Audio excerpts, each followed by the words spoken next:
क्या आपके भीतर एक शोर है, एक ऐसा शोर जो बाहर की दुनिया का नहीं, वो आपके अंदर से आता है।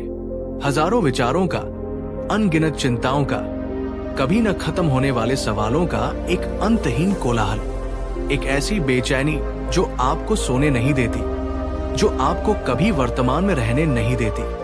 आप भागते हैं और भागते हैं, इस शोर से दूर जाने की कोशिश करते हैं, पर यह तो आपकी परछाई की तरह आपके साथ चलता है।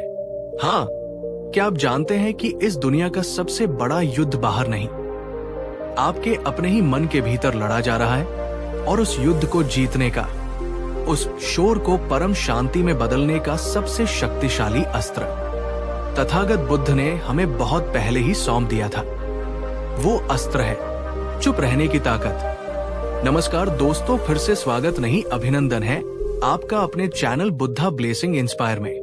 ये सिर्फ एक चैनल नहीं है, ये एक यात्रा है, आपकी और मेरी, हम सबकी, उस प्रकाश की ओर जो हमारे ही भीतर कहीं छिपा हुआ है। ये एक प्रयास है तथागत की करुणा और ज्ञान की उन बूंदों को आप तक पहुंचाने का, जो आपके जीवन के मरुस्थल में शांति का नखलिस्तान बना सकती है। तो चलिए आज इस यात्रा पर एक साथ निकलते हैं और खोजते हैं उस मौन की शक्ति को जिसने एक राजकुमार को बुद्ध बना दिया। हम अक्सर सोचते हैं कि ताकत बोलने में है, अपनी बात रखने में, तर्क करने में, दुनिया को ये बताने में कि हम सही हैं। हमें लगता है कि जो जितना ज्यादा बोलता है वो उतना ही शक्तिशाली है। समाज ने, दुनिया ने हमें यही सिखाया है। बचपन से हमें सिखाया जाता है, बोलो, चुप मत रहो, अपनी आवाज उठाओ। और ये गलत नहीं है, पर अधूरा सत्य है। हाँ, ये बिल्कुल अधूरा सत्य है, क्योंकि बोलने की कला सीखने से कहीं ज्यादा गहरी, कहीं ज्यादा शक्तिशाली कला है चुप रहना सीखने की कला।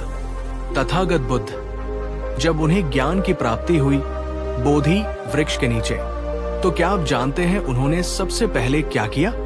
क्या वो उठकर दौड़े और दुनिया को बताने लगे कि उन्हें क्या मिल गया है? नहीं, उन्होंने कोई घोषणा नहीं की, कोई भाषण नहीं दिया। हफ्तों तक वो बस मौन में बैठे रहे, उस परम शांति में, उस परम सत्य में जो उन्हें मिला था। वो बस उसमें डूबे रहे। सोचिए जरा, पूरी सृष्टि का रहस्य जान लेने के बाद भी उनकी पहली प्रतिक्रिया बोलना नहीं, चुप रहना थी। क्यों? क्योंकि वो जानते थे कि जो सत्य उन्होंने पाया है वो शब्दों का मोहताज नहीं है। उसे बताने के लिए शोर की नहीं, शांति की जरूरत है। उसे समझाने के लिए तर्क की नहीं, अनुभव की जरूरत है। और वो अनुभव, वो मौन से ही जन्म लेता है। हमारे मन की अवस्था एक तूफानी समुद्र की तरह है। लहरों पर लहरें उठती रहती हैं, विचारों की, भावनाओं की, इच्छाओं की, घृणा की, अनगिनत लहरें। और हम उन लहरों पर सवार एक छोटी सी नाव की तरह हैं, हर पल डूब जाने का खतरा। हम लहरों से लड़ने की कोशिश करते हैं। हम एक विचार को दबाने के लिए दूसरा विचार ले आते हैं, एक चिंता को भुलाने के लिए किसी और चीज में मन लगाने की कोशिश करते हैं। पर क्या इससे समुद्र शांत होता है? नहीं, बिल्कुल नहीं। लड़ने से तो लहरें और ऊंची उठती हैं। बुद्ध कहते हैं, लड़ो मत, बस देखो, शांत हो जाओ और अपनी नाव में बैठकर बस उन लहरों को उठते और गिरते हुए देखो। यही मौन की साधना का पहला चरण है। चुप रहने का मतलब सिर्फ होठों को बंद कर लेना नहीं है। असली चुप्पी तो तब घटित होती है जब आपके भीतर का शोर थम जाता है, जब विचारों का ट्रैफिक जाम खत्म हो जाता है। एक कहानी है, एक बार तथागत अपने भिक्षुओं के साथ एक गांव से गुजर रहे थे। गांव के कुछ लोग बुद्ध से घृणा करते थे, वो उनके विरोधी थे। जैसे ही बुद्ध ने गांव में प्रवेश किया, वो लोग उन्हें घेर कर खड़े हो गए और उन्हें गालियां देने लगे। वो उन्हें अपमानित कर रहे थे, बुरे से बुरे शब्द कह रहे थे। बुद्ध शांत खड़े रहे। उनके चेहरे पर न क्रोध था, न घृणा, न कोई प्रतिक्रिया, सिर्फ एक हल्की सी मुस्कान थी, करुणा से भरी हुई। जब वो लोग गालियां देते देते थक गए, तो बुद्ध ने उनसे बड़ी विनम्रता से पूछा, क्या आपकी बात पूरी हो गई? वो लोग हैरान रह गए। उन्होंने कहा, हम तुम्हें गालियां दे रहे हैं और तुम मुस्कुरा रहे हो। बुद्ध ने कहा, प्रियजनों, अगर आप किसी को कोई तोहफा देना चाहें और वो व्यक्ति उस तोहफे को स्वीकार न करे, तो वो तोहफा किसके पास रह जाता है? उनमें से एक ने कहा, जिसने दिया उसी के पास। बुद्ध मुस्कुराए और बोले, हाँ, बिल्कुल सही। पिछले 1 घंटे से आप मुझे क्रोध और घृणा का तोहफा दे रहे थे। मैंने उसे स्वीकार नहीं किया। तो अब बताइए, ये तोहफा किसके पास रह गया? वो सारे लोग शर्म से पानी पानी हो गए। उन्हें अपनी गलती का एहसास हुआ। ये है चुप रहने की ताकत। बुद्ध ने एक शब्द भी पलटकर नहीं कहा, कोई तर्क नहीं दिया, कोई लड़ाई नहीं की, पर अपने मौन से, अपनी शांति से उन्होंने उस पूरी नकारात्मक ऊर्जा को लौटा दिया जहां से वो आई थी। उनका मौन उनकी ढाल बन गया, एक ऐसी ढाल जिससे कोई भी अपमान, कोई भी घृणा टकराकर चूर चूर हो जाती है। अब आप खुद से एक सवाल पूछिए, जब कोई आपका अपमान करता है तो आपकी पहली प्रतिक्रिया क्या होती है? क्या आप भी उस आग में घी डालने का काम करते हैं, या बुद्ध की तरह मौन रहकर उस आग को खुद ही बुझ जाने देते हैं? मुझे कमेंट्स में बताइएगा कि आपका अनुभव क्या कहता है। हमारी ऊर्जा बहुत सीमित है। हाँ, हर दिन हम एक निश्चित ऊर्जा के साथ उठते हैं। अब ये हम पर है कि हम उसे कहाँ खर्च करते हैं। जब हम व्यर्थ की बातों में, बहस में, दूसरों की निंदा में, अपनी सफाई देने में अपनी ऊर्जा लगाते हैं, तो हम उसे बस बर्बाद कर रहे होते हैं। ये एक ऐसे घड़े की तरह है जिसमें 100 छेद है। आप उसमें कितना भी पानी भरें, वो खाली ही रहेगा। मौन उस घड़े के छेदों को बंद करने का काम करता है। जब आप चुप रहते हैं तो आप अपनी ऊर्जा को संरक्षित करते हैं, आप अपनी ऊर्जा को बचाते हैं, और जब ये ऊर्जा बचती है तो वो रूपांतरित होती है। वो आपकी चेतना को ऊंचा उठाने का काम करती है। वही ऊर्जा ध्यान बनती है, वही ऊर्जा करुणा बनती है, और वही ऊर्जा प्रज्ञा बनती है। आपने महसूस किया होगा, जब आप बहुत ज्यादा बोल लेते हैं तो आप थका हुआ और खाली महसूस करते हैं। ऐसा होता है ना? और वही जब आप किसी दिन शांत रहते हैं, कम बोलते हैं, तो आप ज्यादा ऊर्जावान और केंद्रित महसूस करते हैं। ये कोई संयोग नहीं है, ये मौन का विज्ञान है। बुद्ध ने हमें सिखाया कि शब्द बहुत शक्तिशाली होते हैं, इसलिए उनका उपयोग बहुत सावधानी से करना चाहिए। वो कहते थे, 3 बातें किसी भी शब्द को बोलने से पहले जरूर सोचो, क्या ये सत्य है, क्या ये आवश्यक है, और क्या ये दयालु है? अगर इन तीनों सवालों का जवाब हाथ में ना हो तो चुप रहना ही बेहतर है। सोचिए, अगर हम सब सिर्फ ये एक छोटी सी शिक्षा अपने जीवन में उतार लें तो दुनिया की कितनी समस्याएं खत्म हो जाएंगी, कितने रिश्ते टूटने से बच जाएंगे, कितने दिलों में लगी चोट भर जाएगी, है ना? अगर आपको ये बात दिल तक पहुंची हो तो इस वीडियो को एक लाइक जरूर देना। शायद आपकी एक लाइक से ये शांति का संदेश किसी और जरूरतमंद इंसान तक भी पहुंच जाए। लेकिन मौन का अर्थ सिर्फ ऊर्जा बचाना या अपमान से बचना ही नहीं है।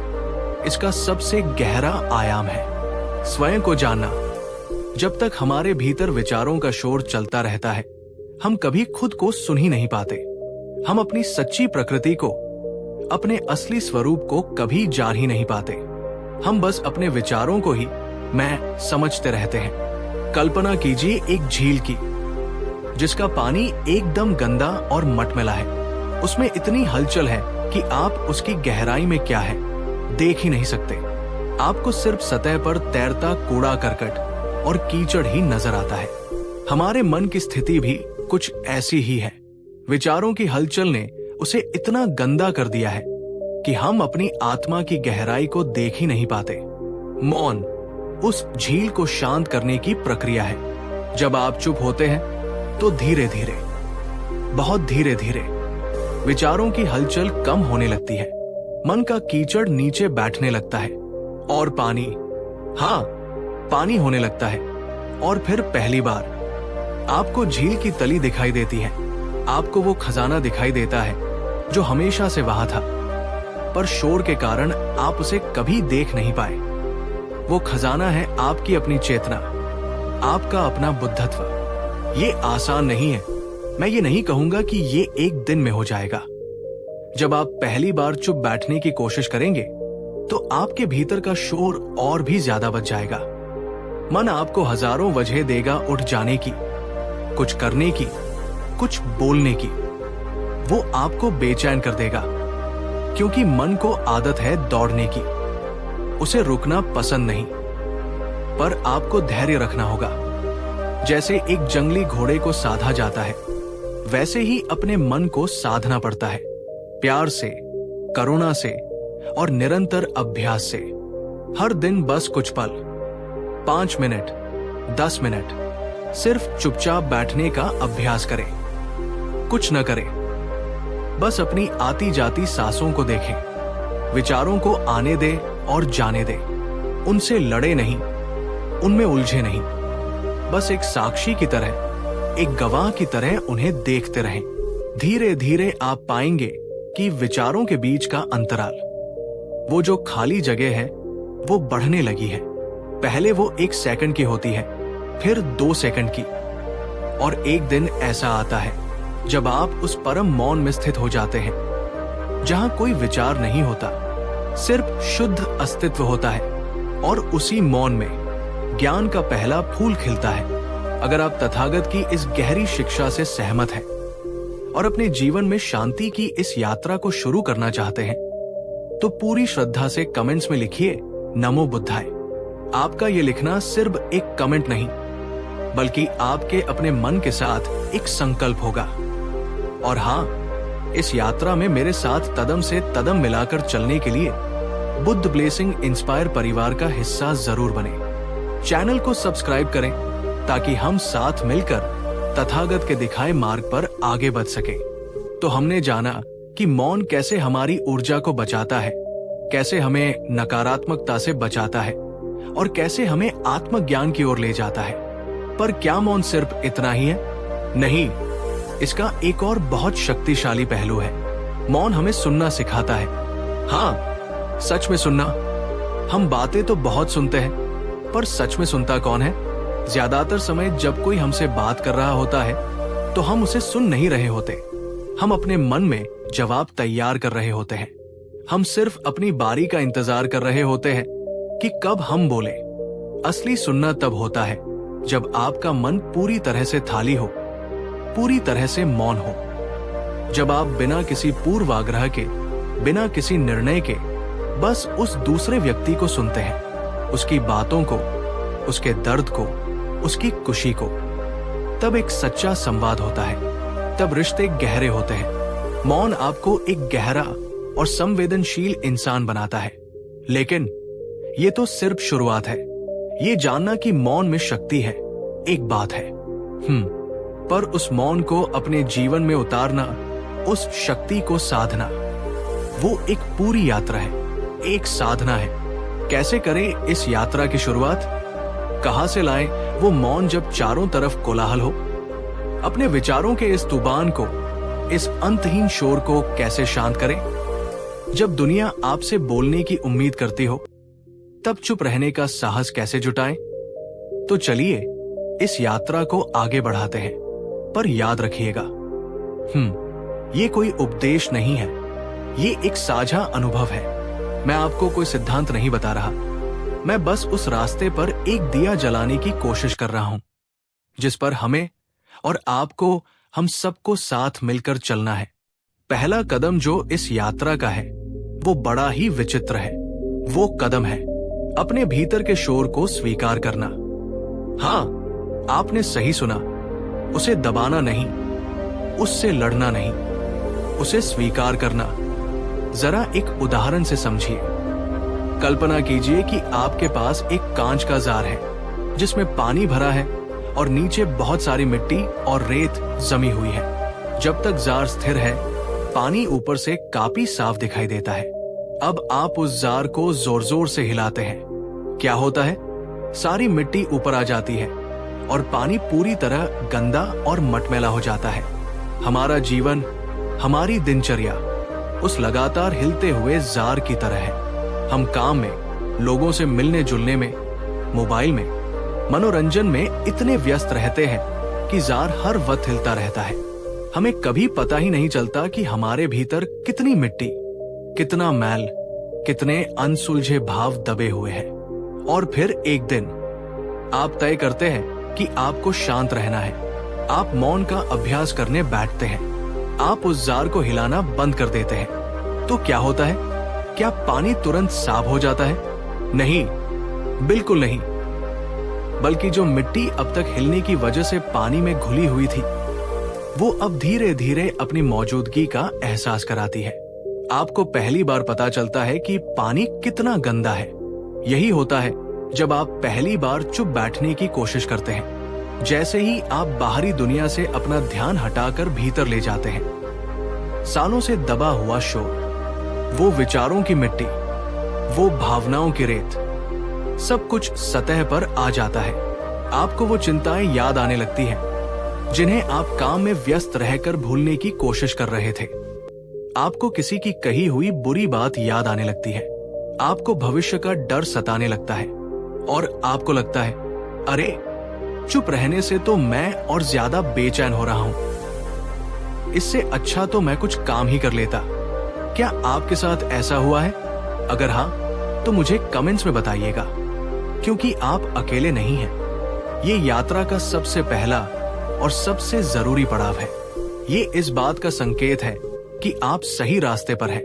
आपने पहली बार अपने जार को स्थिर किया है और अब आपको अपने मन की असली हालत दिख रही है। यहाँ ज्यादातर लोग हार मान लेते हैं। वो इस बेचैनी से घबराकर वापस जार को हिलाना शुरू कर देते हैं। वापस उसी शोर में, उसी भागदौड़ में लग जाते हैं। पर तथागत कहते हैं, रुको, डरो मत, बस देखो, उस मिट्टी को देखो जो ऊपर आ रही है। उन विचारों को देखो जो तुम्हें परेशान कर रहे हैं। उनसे लड़ो मत। उन्हें सही या गलत ठहराने की कोशिश मत करो। बस एक तटस्थ भाव से, एक साक्षी की तरह उन्हें देखो, जैसे आसमान में बादल आते हैं और चले जाते हैं। वैसे ही इन विचारों को अपने मन के आकाश में आने और जाने दो। ये है साधना का पहला सूत्र, स्वीकार और साक्षी भाव। अब सवाल उठता है कि ये साक्षी भाव लाए कैसे? मन तो इतना चंचल है कि वो हर विचार के साथ बह जाता है। एक विचार आता है और हम उसमें खो जाते हैं। वो विचार हमें कहां से कहां ले जाता है, हमें पता भी नहीं चलता। तो इस मन रूपी नाव को बहने से रोकने के लिए कोई लंगर तो चाहिए, है ना? हाँ, वो लंगर तथागत बुद्ध ने हमें दिया। और वो लंगर दुनिया की सबसे सरल, सबसे सहज चीज है। वो है आपकी अपनी सांस, आपकी श्वास। जरा एक पल के लिए रुकिए और अपनी सांस पर ध्यान दीजिए। महसूस कीजिए कैसे ठंडी हवा आपके नथुनों से भीतर जा रही है, आपके फेफड़ों को जीवन से भर रही है, और कैसे थोड़ी गर्म होकर बाहर आ रही है। बस इतना ही करना है। आपकी सांस आपके लिए एक लंगर का काम करती है। जब भी विचारों का तूफान उठे, जब भी मन अतीत या भविष्य में भागे, बस प्यार से, बिना किसी जोर जबरदस्ती के, अपना ध्यान वापस अपनी सांस पर ले आइए। सांस का आना और सांस का जाना, ये आपकी सबसे सच्ची साथी है।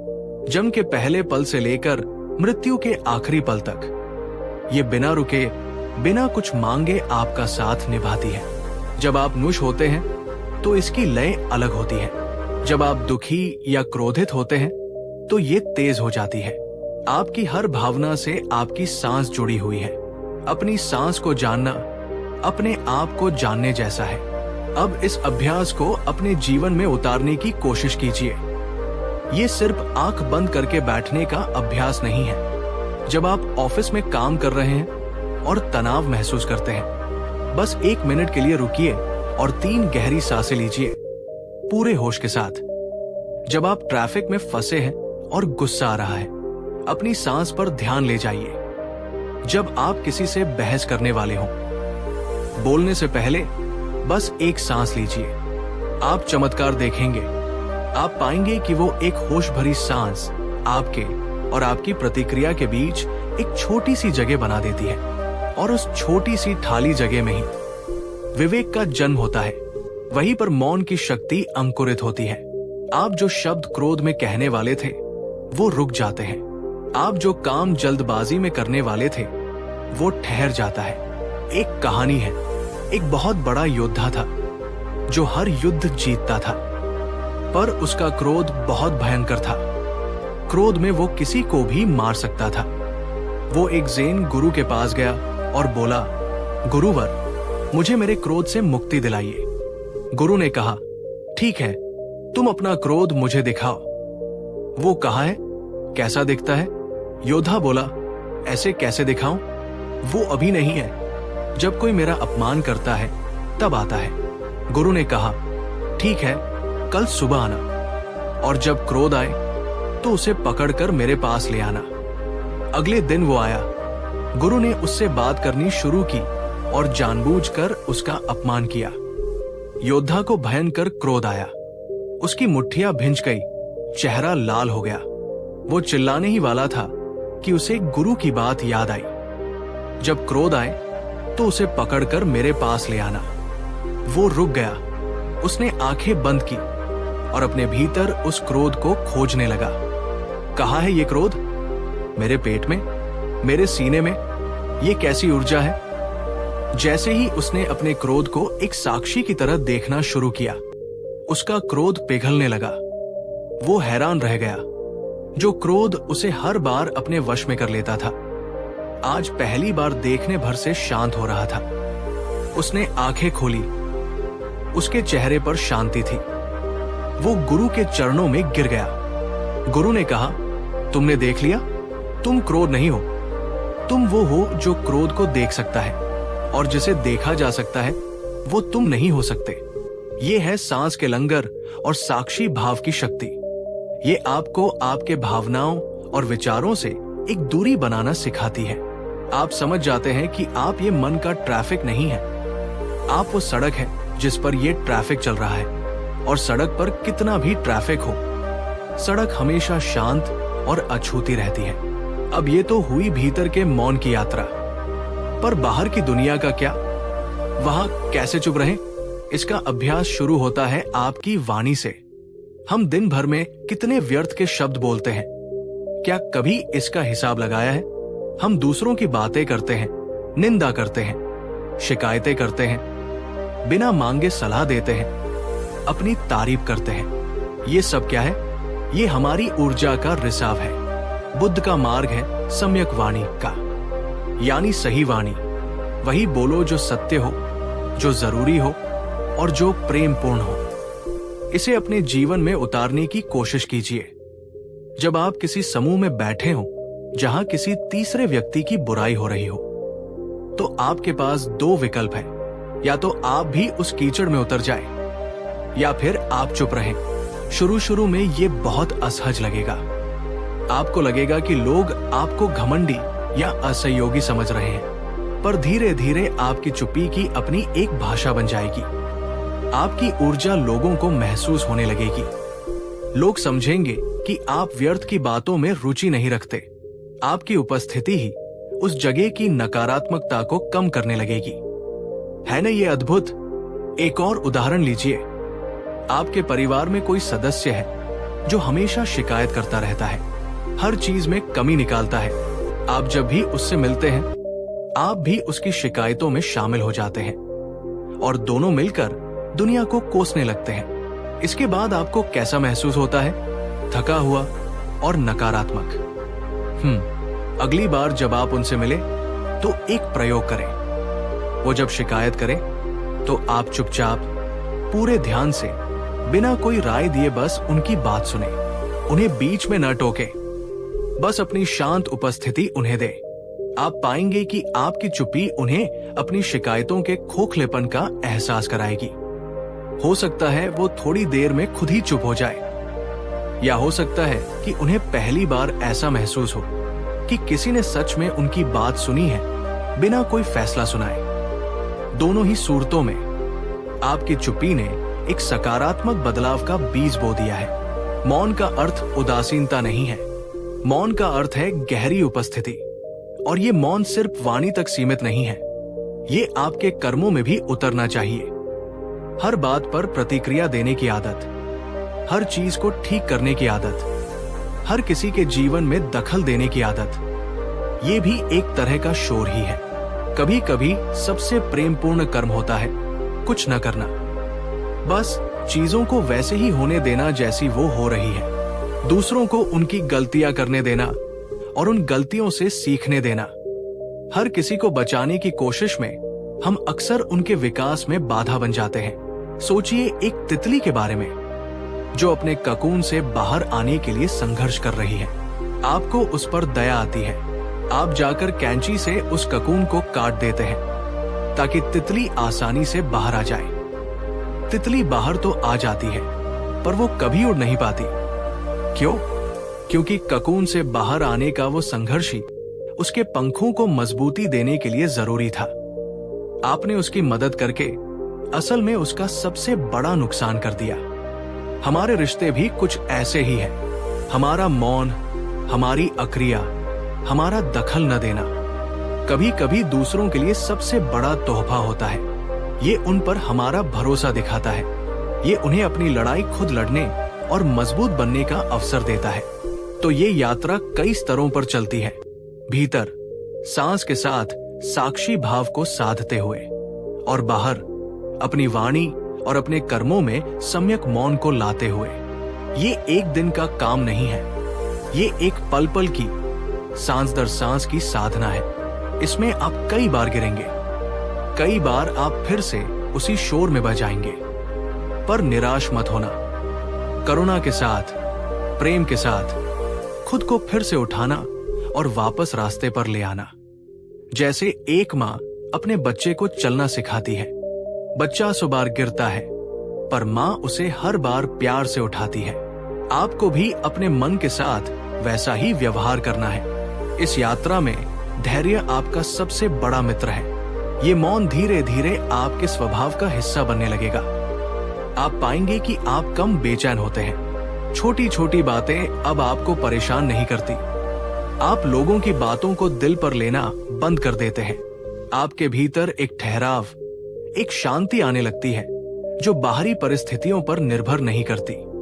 लोग आपकी उपस्थिति में शांत महसूस करने लगते हैं। लेकिन जब ये मौन गहरा होता है, जब भीतर का शोर सच में थमने लगता है, तब क्या होता है? उस परम शांति में क्या प्रकट होता है? उस मौन के गर्भ से किस सत्य का जन्म होता है? और वो सत्य आपके जीवन को, आपके रिश्तों को, आपके होने के अर्थ को कैसे हमेशा हमेशा के लिए बदल देता है। जब मन की झील की सारी मिट्टी, सारी रेत नीचे बैठ जाती है और पानी पूरी तरह निर्मल और पारदर्शी हो जाता है, तब जो पहली चीज घटित होती है वो है स्पष्टता, यथार्थ का दर्शन। आप चीजों को, लोगों को और सबसे बढ़कर खुद को वैसा ही देखने लगते हैं जैसे वे हैं, बिना किसी फिल्टर के, बिना आपकी पसंद नापसंद के चश्मे के। जरा सोचिए, आपका मन एक दर्पण की तरह है, पर अभी उस दर्पण पर हजारों उंगलियों के निशान हैं। मोटी धूल की परत जमी है, इच्छाओं की धूल, अपेक्षाओं की धूल, पूर्वाग्रहों की धूल, अतीत के दुखों की धूल। जब आप इस धूल भरे दर्पण में अपना चेहरा देखते हैं तो क्या आपको अपना असली चेहरा दिखाई देता है? नहीं, बिल्कुल नहीं। आपको एक धुंधली, विकृत छवि दिखती है और आप उसी छवि को मैं समझकर पूरी जिंदगी जी लेते हैं। आप अपने रिश्तों को भी इसी धूल भरे दर्पण से देखते हैं। आपका जीवन साथी कुछ कहता है, पर आप वो नहीं सुनते जो वो कह रहा है। आप वो सुनते हैं जो आपके भीतर की धूल आपको सुनने देती है।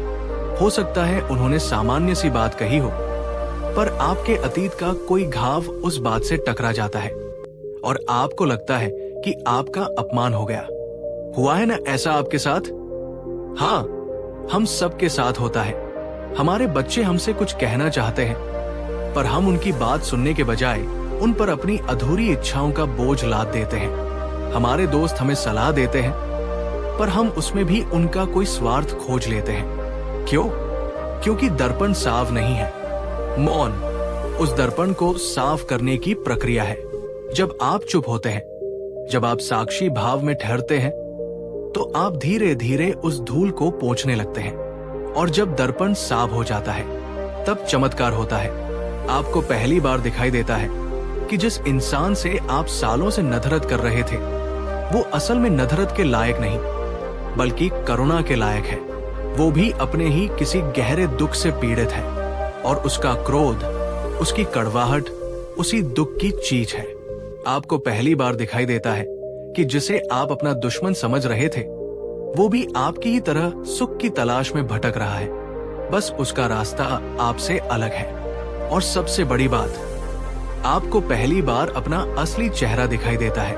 आपको अपनी सारी कमजोरियां, आपका सारा क्रोध, आपकी सारी ईर्ष्या, सब कुछ साफ साफ दिखाई देने लगता है, और आप उससे घृणा नहीं करते।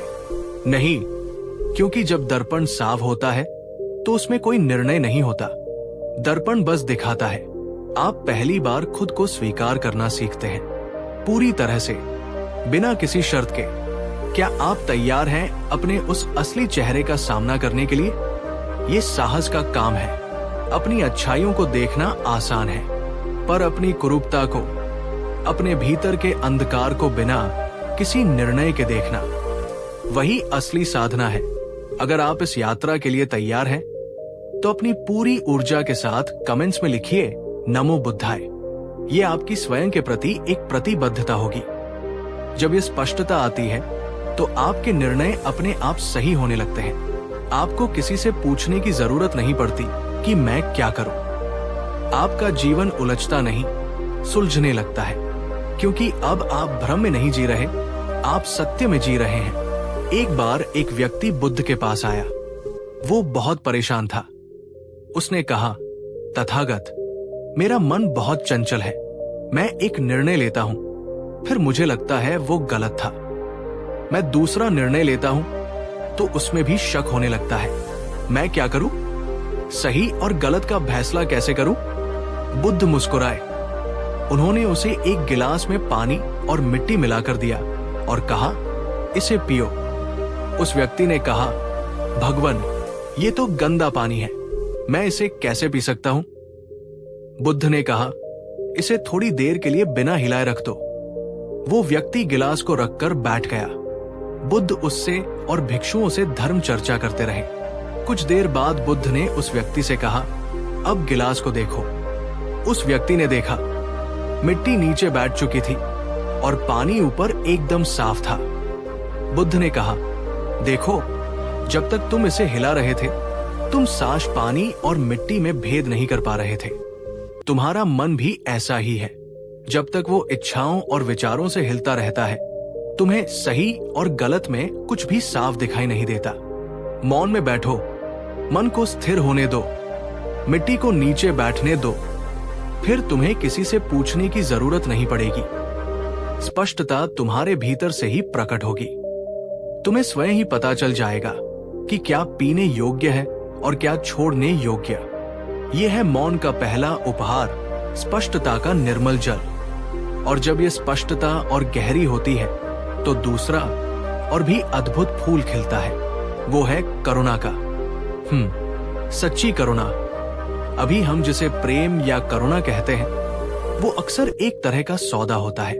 तुम मुझे प्रेम करो तो मैं तुम्हें प्रेम करूंगा, तुम मेरी बात मानो तो तुम मेरे अपने हो। ये सब मोह है, आसक्ति है। ये वो प्रेम नहीं है जिसकी बात बुद्ध करते हैं। सच्ची करुणा का जन्म तब होता है जब आपको ये बोध होने लगता है कि हम सब एक ही हैं। ये अलगाव, ये मैं और तुम का भाव सिर्फ एक भ्रम है, एक सतही भ्रम। इसे ऐसे समझिए, एक महासागर है। उस महासागर में करोड़ों लहरें उठ रही हैं। हर लहर का अपना एक आकार है, अपनी एक पहचान है। एक लहर छोटी है, एक बड़ी है। एक लहर तेजी से उठती है, एक धीरे धीरे। सतह पर देखने पर वो सब अलग अलग लगती है। एक लहर सोच सकती है, मैं इस दूसरी लहर से बेहतर हूं, या वो लहर मुझे गिराने की कोशिश कर रही है। हम मनुष्य भी उन लहरों की तरह हैं। अपने छोटे से अहंकार में, अपनी छोटी सी पहचान में जीते हैं। मैं इस देश का, इस धर्म का, इस जाति का, इस पद का और हम दूसरी लहरों से लड़ते रहते हैं। मौन आपको सतह से उठाकर महासागर की गहराई में ले जाता है। और गहराई में क्या कोई लहर है? नहीं, गहराई में सिर्फ एक अखंड महासागर है, सिर्फ पानी है। वहां कोई अलगाव नहीं है। जब आप मौन में गहरे उतरते हैं तो आपको पहली बार ये अनुभव होता है कि जिस चेतना का, जिस जीवन का अनुभव आप अपनी भीतर कर रहे हैं, ठीक वही चेतना, वही जीवन हर किसी के भीतर धड़क रहा है। पेड़ में, पक्षी में, जानवर में, आपके मित्र में और आपके शत्रु में भी। तब दूसरा कोई बचता ही नहीं। तब दूसरे का दुख आपको अपना दुख लगने लगता है। दूसरे की पीड़ा आपको अपनी पीड़ा महसूस होती है। तब जो करुणा जन्म लेती है वो किसी पर किया गया एहसान नहीं होती, वो आपका स्वभाव बन जाती है। जैसे सूरज का स्वभाव है रोशनी देना, वो ये नहीं सोचता कि मैं किसे रोशनी दूं और किसे नहीं। जैसे फूल का स्वभाव है सुगंध देना, वैसे ही एक मौन में स्थित व्यक्ति का स्वभाव करुणा हो जाता है। वो बस बरसती है, बिना किसी शर्त के, बिना किसी भेदभाव के। क्या आपने कभी किसी के दर्द को देखकर अपने भीतर एक गहरी पीड़ा महसूस की है? एक ऐसी पीड़ा जिसमें दया नहीं, बल्कि एक गहरा जुड़ाव था। वही करुणा का अंकुर है। मौन उस अंकुर को सींचकर एक विशाल वृक्ष बना देता है। आपके जीवन में जब ये करुणा उतरती है तो आपके रिश्ते रूपांतरित हो जाते हैं। अब आप अपने जीवन साथी को बदलने की कोशिश नहीं करते, आप उसे समझने की कोशिश करते हैं। अब आप अपने बच्चों पर चिल्लाते नहीं, आप उनके डर को सुनने की कोशिश करते हैं। अब आप अपने कर्मचारियों को आदेश नहीं देते, आप उन्हें प्रेरित करते हैं, क्योंकि अब वो आपके लिए दूसरे नहीं, वो आपके ही विस्तार हैं। इस करुणा की शक्ति को कम मत आंकिएगा। ये दुनिया की सबसे बड़ी रूपांतरकारी शक्ति है। अंगुलिमाल जैसा डाकू जिसने 999 लोगों की हत्या की थी, बुद्ध के मौन और उनकी बिना शर्त करुणा के सामने पिघल गया और एक संत बन गया। ये है मौन से जन्मी करुणा की ताकत। और अगर आप चाहते हैं कि ये करुणा आपके और मेरे माध्यम से इस दुनिया में और फैले, तो इस वीडियो को उन लोगों के साथ जरूर शेयर करें जिनसे आप प्रेम करते हैं। शायद आपकी ये छोटी सी कोशिश किसी के जीवन में शांति का बीज बो दे। तो मौन हमें स्पष्टता देता है, करुणा देता है, और फिर वो हमें सबसे बड़ा उपहार देता है, वो है निर्भयता, मृत्यु के भय से भी मुक्ति। ये बात थोड़ी गहरी है, इसे ध्यान से महसूस करने की कोशिश कीजिएगा। हम डरते क्यों हैं? हमारे सारे डरों के मूल में क्या है? अगर आप गहराई से खोजेंगे तो पाएंगे कि हमारे सारे डरों के मूल में सिर्फ एक ही डर है, मिट जाने का डर, अपनी पहचान खो देने का डर, मैं के न रहने का डर। हम अपने शरीर को मैं मानते हैं, इसलिए हमें बीमारी, बुढ़ापे और मृत्यु का डर लगता है। हम अपने विचारों, अपनी मान्यताओं को मैं मानते हैं, इसलिए जब कोई हमारी बात काटता है तो हमें लगता है कि हम पर हमला हो गया और हमें क्रोध आता है। हम अपने धन, अपने पद, अपने रिश्तों को मैं का विस्तार मानते हैं, इसलिए उन्हें खोने के कयाल से ही हमारी जान निकल जाती है। ये जो छोटा सा मैं है जिसे हम अहंकार कहते हैं, यही सारे दुखों और सारे डरों की जड़ है। मौन की यात्रा इस झूठे मैं से मुक्त होने की यात्रा है। जब आप साक्षी भाव में स्थित होते हैं तो आप देखते हैं कि विचार आ रहे हैं और जा रहे हैं, पर आप वो विचार नहीं हैं, आप तो उन्हें देखने वाले हैं। आप देखते हैं कि शरीर बदल रहा है, बचपन, जवानी, बुढ़ापा, पर आप वो शरीर नहीं हैं। आप तो इस बदलते हुए शरीर के भीतर रहने वाले शाश्वत साक्षी हैं। आप देखते हैं कि भावनाएं आती हैं, सुख दुख, क्रोध प्रेम, पर आप वो भावनाएं भी नहीं हैं, आप तो उन्हें भी महसूस करने वाले हैं। धीरे धीरे, बहुत धीरे धीरे आपको ये बोध होने लगता है कि आप ये कुछ भी नहीं है जिसे आप अब तक मैं समझते आए थे। तो फिर आप है कौन? इस सवाल का जवाब शब्दों में नहीं दिया जा सकता, इसका जवाब मौन में ही मिलता है। जब आपका इस छोटे मैं से तादात्म्य टूट जाता है तो आप उस विराट में प्रतिष्ठित हो जाते हैं। जो कभी जन्म नहीं लेता और कभी मरता नहीं, जिसे बुद्ध ने शून्यता कहा। शून्यता का अर्थ खालीपन नहीं है। शून्यता का अर्थ है सब कुछ होने की संभावना। ये वो अवस्था है जहां मृत्यु का भय पूरी तरह विसर्जित हो जाता है, क्योंकि जो कभी जन्मा ही नहीं वो मरेगा कैसे। ये शरीर, ये तो प्रकृति से उधार ली गई एक पोशाक की तरह है जिसे समय आने पर लौटाना ही है। एक ज़ेन गुरु अपनी मृत्यु शैया पर थे। उनके शिष्य रो रहे थे। गुरु ने आंखें खोली और पूछा, क्यों रोते हो? एक शिष्य ने कहा, गुरुवर, आप में छोड़कर जा रहे हैं। गुरु हंसे और बोले, मूर्खों, मैं कहीं नहीं जा रहा। देखो, क्या तुम आकाश को कहीं जाते हुए देख सकते हो? क्या तुम इस अस्तित्व को कहीं जाते हुए देख सकते हो? मैं तो हमेशा से यही था और यही रहूंगा। बस ये देह रूपी बादल छंट रहा है और आकाश और स्पष्ट हो जाएगा। ये है परम निर्भयता।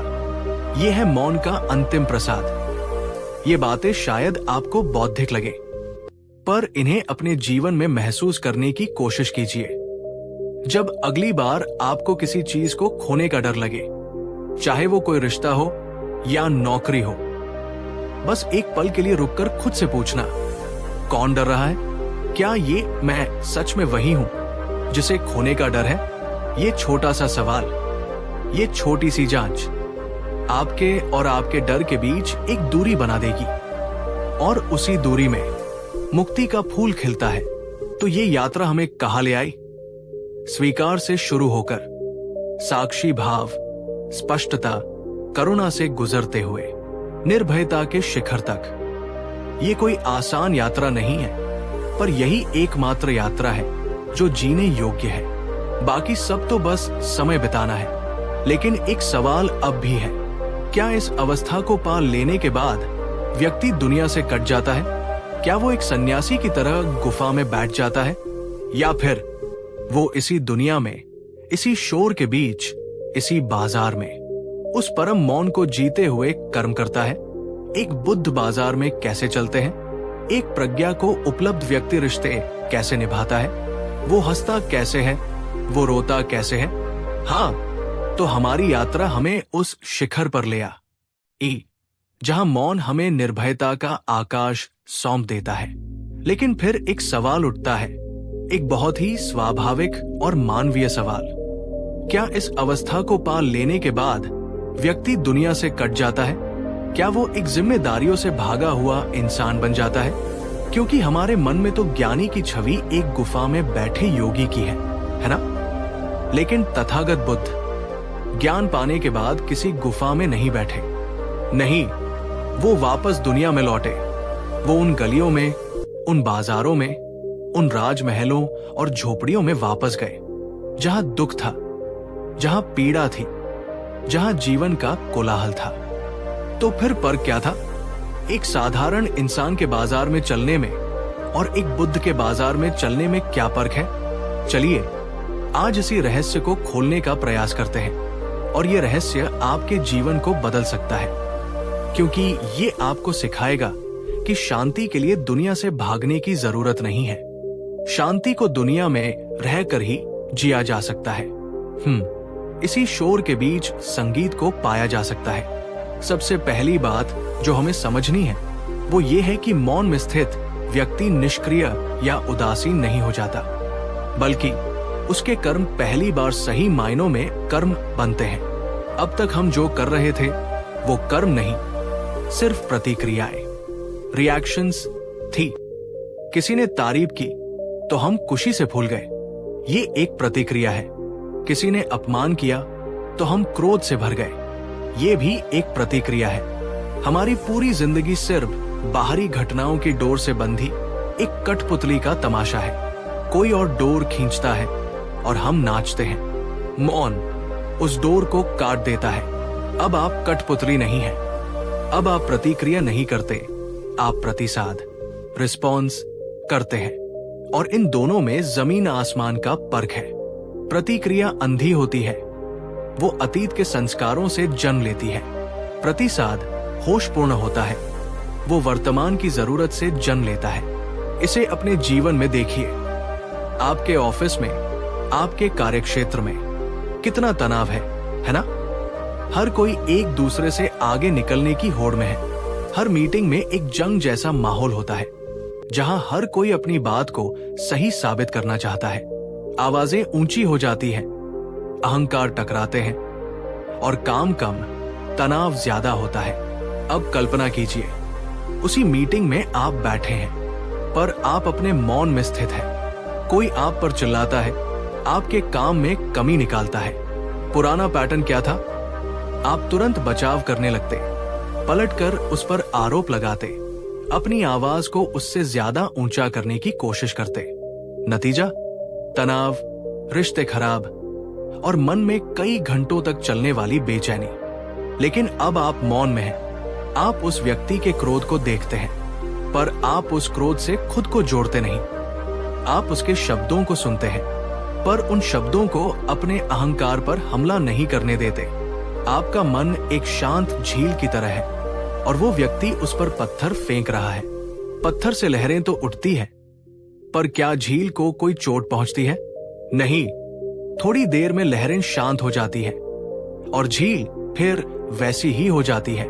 आप चुपचाप, पूरी उपस्थिति के साथ उसकी बात सुनते हैं। आपकी ये शांत उपस्थिति ही उस चिल्लाते हुए व्यक्ति के लिए एक आईने का काम करती है।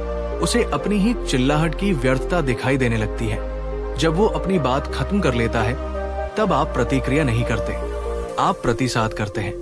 आप शांत, स्थिर और स्पष्ट आवाज में कहते हैं, मैं समझ सकता हूं कि आप इस बात से परेशान हैं।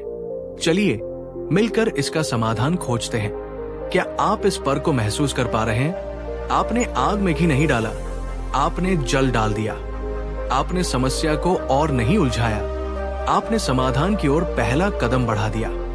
आपके एक व्यक्ति का मौन उस पूरे कमरे की ऊर्जा को बदल सकता है। आपकी शांति संक्रामक हो सकती है। लोग हैरान होंगे कि इतना कुछ होने के बाद भी आप इतने शांत कैसे हैं। आपकी चुप्पी आपके हजारों शब्दों से ज्यादा शक्तिशाली साबित होगी। यही है बुद्ध का बाजार में चलना। वो बाजार के शोर से परेशान नहीं होते, क्योंकि उनके भीतर का संगीत उस शोर से कहीं ज्यादा प्रबल है। वो लोगों के लोभ, क्रोध और मोह को देखते हैं, पर उससे विचलित नहीं होते। वो उस कीचड़ में कमल की तरह रहते हैं, रहते कीचड़ में हैं, पर कीचड़ उन्हें छू नहीं पाता। अब इस सिद्धांत को अपने सबसे करीबी रिश्तों में लगाकर देखिए। अपने घर में, घर वो जगह है जहां हम सबसे ज्यादा प्रेम करते हैं, और शायद सबसे ज्यादा चोट भी वही पहुंचाते हैं। क्यों? क्योंकि वहां हमारा अहंकार सबसे ज्यादा नंगा होता है। हम अपने जीवन साथी से, अपने बच्चों से, अपने माता पिता से उम्मीदें पाल लेते हैं। उन्हें मुझे समझना चाहिए, उन्हें वैसा ही करना चाहिए जैसा मैं चाहता हूं। और जब ये उम्मीदें टूटती हैं, तो दिल भी टूटता है। आपका बच्चा पढ़ाई नहीं कर रहा है, वो दिन भर मोबाइल में लगा रहता है। आप घर आते हैं, उसे मोबाइल में देखकर आपका खून खौल जाता है। आप उस पर चिल्लाते हैं, उसे सजा देते हैं, उसका मोबाइल छीन लेते हैं। नतीजा? वो आपसे और दूर हो जाता है। वो आपसे नफरत करने लगता है। आपके और उसके बीच एक दीवार खड़ी हो जाती है। ये एक अंधी प्रतिक्रिया थी जो आपके डर से पैदा हुई थी, अपने बच्चे के भविष्य का डर। अब मौन का रास्ता देखिए। आप घर आते हैं, आप बच्चे को मोबाइल में देखते हैं। आपके भीतर क्रोध उठता है। हाँ, जरूर उठता है, क्योंकि आप अभी भी इंसान हैं। पर आप उस क्रोध के साथ बह नहीं जाते। आप एक गहरी सांस लेते हैं। आप उस क्रोध को अपने भीतर महसूस करते हैं, पर उसे अपने ऊपर हावी नहीं होने देते। आप प्रतिक्रिया करने की उस तीव्र इच्छा को बस देखते हैं। आप शांत होकर उसके पास बैठते हैं, कुछ नहीं कहते। आपकी शांत उपस्थिति उसे असहज कर देगी। वो नजरें चुराएगा। थोड़ी देर बाद आप बस इतना पूछते हैं, सब ठीक है? आपका ये शांत सवाल आपके चिल्लाने से 1000 गुना ज्यादा असर करेगा, क्योंकि इस सवाल में निर्णय नहीं, चिंता है। इस सवाल में क्रोध नहीं, प्रेम है। हो सकता है वो उस वक्त आपको कुछ न बताए, पर आपने एक दरवाजा खोल दिया है, संवाद का दरवाजा। आपने उसे ये एहसास कराया है कि आप उसके दुश्मन नहीं, मित्र हैं। और फिर किसी दिन जब वो किसी तकलीफ में होगा तो वो आपके पास आएगा, क्योंकि उसे पता है कि आप वो इंसान हैं जो सुनेगा बिना फैसला सुनाए। क्या आप समझ रहे हैं? मौन का अर्थ रिश्तों से भागना नहीं है। मौन का अर्थ है रिश्तों को एक नई गहराई, एक नई समझ और एक बिना शर्त वाले प्रेम से जीना। अब आपका प्रेम एक सौदा नहीं है। तुम मेरी उम्मीदों पर खरे उतरो तो मैं तुम्हें प्रेम करूंगा। नहीं, अब आपका प्रेम एक खुली हुई जगह है जहां दूसरे व्यक्ति को जैसा वो है वैसा ही होने की आजादी है। और इस मौन से एक और चीज जन्म लेती है, सहजता। जीवन एक बोझ नहीं, एक उत्सव लगने लगता है। अभी हमारा जीवन कैसा है? हर चीज में प्रयास, हर चीज में तनाव, काम में तनाव, रिश्तों में तनाव, यहां तक कि छुट्टियों में भी तनाव। हमें मजा करना ही है, इसका भी एक तनाव है। हम हर वक्त कुछ होने की, कुछ पाने की, कुछ करने की कोशिश में लगे रहते हैं। मौन में स्थित व्यक्ति कोशिश नहीं करता, उससे चीजें सहज रूप से होती है। जैसे फूल खिलने की कोशिश नहीं करता, वो बस खिलता है। जैसे नदी बहने की कोशिश नहीं करती, वो बस बहती है। क्यों? क्योंकि वो अपने स्वभाव में स्थित है। जब आपका मन शांत होता है तो आप भी अपने स्वभाव में स्थित हो जाते हैं। तब आपके कर्मों में एक लय आ जाती है, एक संगीत आ जाता है। आप काम करते हैं पर आपको काम का बोझ महसूस नहीं होता। आप जिम्मेदारियां निभाते हैं पर आप उनसे बंधते नहीं। इसे ही कृष्ण ने कर्म में अकर्म कहा है। आप सब कुछ करते हुए भी भीतर से कुछ भी नहीं करते। आप बस एक माध्यम बन जाते हैं उस विराट ऊर्जा का जो इस पूरी सृष्टि को चला रही है। आपने कभी किसी महान कलाकार को देखा है, किसी संगीतकार को या किसी चित्रकार को? जब वो अपनी कला में पूरी तरह डूबे होते हैं तो क्या लगता है कि वो कोई प्रयास कर रहे हैं?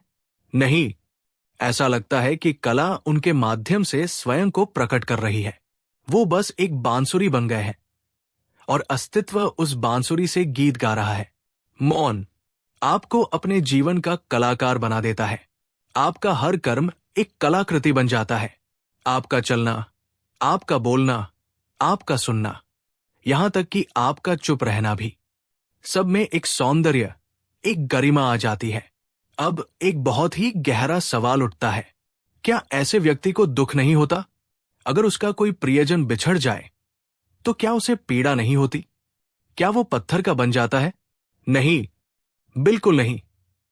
वो पत्थर का नहीं बनता, बल्कि वो पहले से कहीं ज्यादा संवेदनशील और जीवंत हो जाता है। उसे दुख होता है, उसे पीड़ा होती है, पर वो उस दुख में डूबता नहीं है। वो उस पीड़ा से अपनी पहचान नहीं बना लेता। इसे ऐसे समझिए, जब आप कोई बहुत दर्दनाक फिल्म देखते हैं तो क्या आपकी आंखों में आंसू नहीं आते? आते हैं। आपको पात्रों का दुख महसूस होता है, पर क्या आप ये भूल जाते हैं कि आप एक फिल्म देख रहे हैं? नहीं, आपके भीतर कहीं गहरे में ये बोध बना रहता है कि मैं देखने वाला हूं। ये सिर्फ एक कहानी है जो पर्दे पर चल रही है। इसलिए दुख महसूस करने के बाद भी आप उस दुख में हमेशा के लिए खो नहीं जाते। फिल्म खत्म होती है और आप बाहर आ जाते हैं। मौन में स्थित व्यक्ति के लिए ये पूरा जीवन ही एक फिल्म की तरह हो जाता है। वो सुख के दृश्य भी देखता है और दुख के दृश्य भी। वो हंसता भी है और रोता भी है, पर वो अपने भीतर के उस साक्षी को कभी नहीं भूलता जो ये सब देख रहा है। वो जानता है कि हर दृश्य अस्थायी है। सुख भी गुजर जाएगा, दुख भी गुजर जाएगा। मैं तो बस वो शाश्वत पर्दा हूं जिस पर ये सारे दृश्य चल रहे हैं। इसलिए उसका दुख भी बड़ा निर्मल होता है। उसके दुख में शिकायत नहीं होती, कड़वाहट नहीं होती। उसके आंसुओं में भी एक तरह की शांति होती है। वो दुख को पूरी तरह से जीता है, उसे भोगता है और फिर उसे जाने देता है।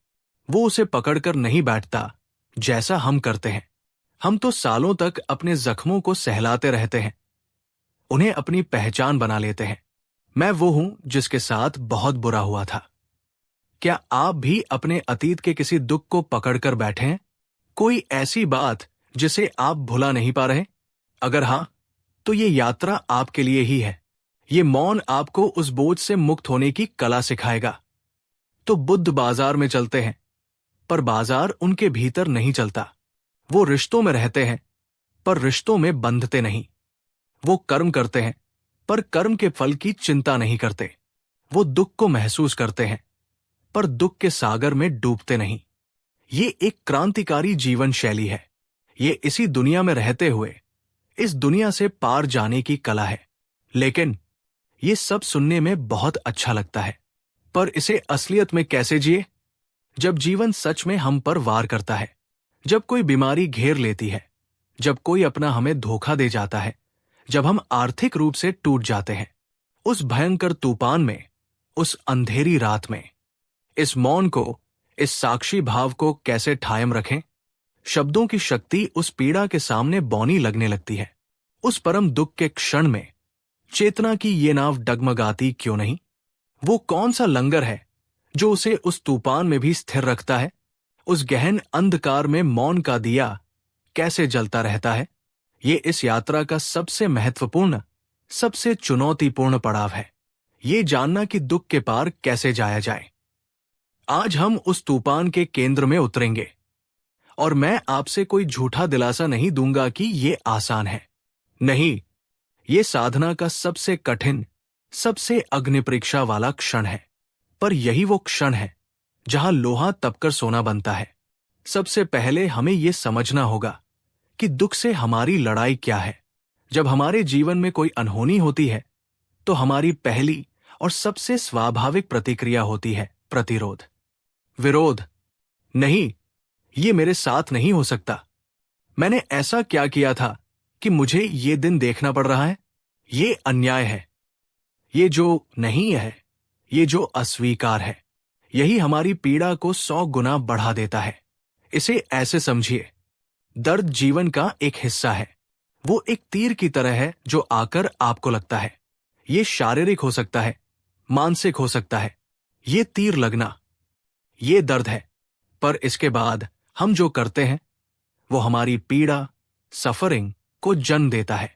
हम उस तीर के लगने पर चिल्लाते हैं, सवाल करते हैं, और खुद को ही दूसरा, तीसरा, चौथा तीर मारते रहते हैं। मैं ही क्यों? ये दूसरा तीर है। अब मेरा क्या होगा? ये तीसरा तीर है। मेरी तो किस्मत ही शराब है। ये चौथा तीर है। पहला तीर प्रकृति का था या परिस्थिति का, पर बाकी के सारे तीर हमने खुद को मारे हैं। क्या आप इस पर्क को देख पा रहे हैं? दर्द और पीड़ा का पर्क। बुद्ध ने ये नहीं कहा कि जीवन में दर्द नहीं है। उन्होंने कहा जीवन में दुख है, और उस दुख का कारण है हमारी तृष्णा, हमारी आसक्ति और हमारा प्रतिरोध। मौन उस दूसरे तीर को मारने से खुद को रोकने की कला है। जब आप पर दुख का पहाड़ टूटता है, तो मौन आपसे ये नहीं कहता कि आप रोइए मत। वो ये नहीं कहता कि आप बहादुर बनिए।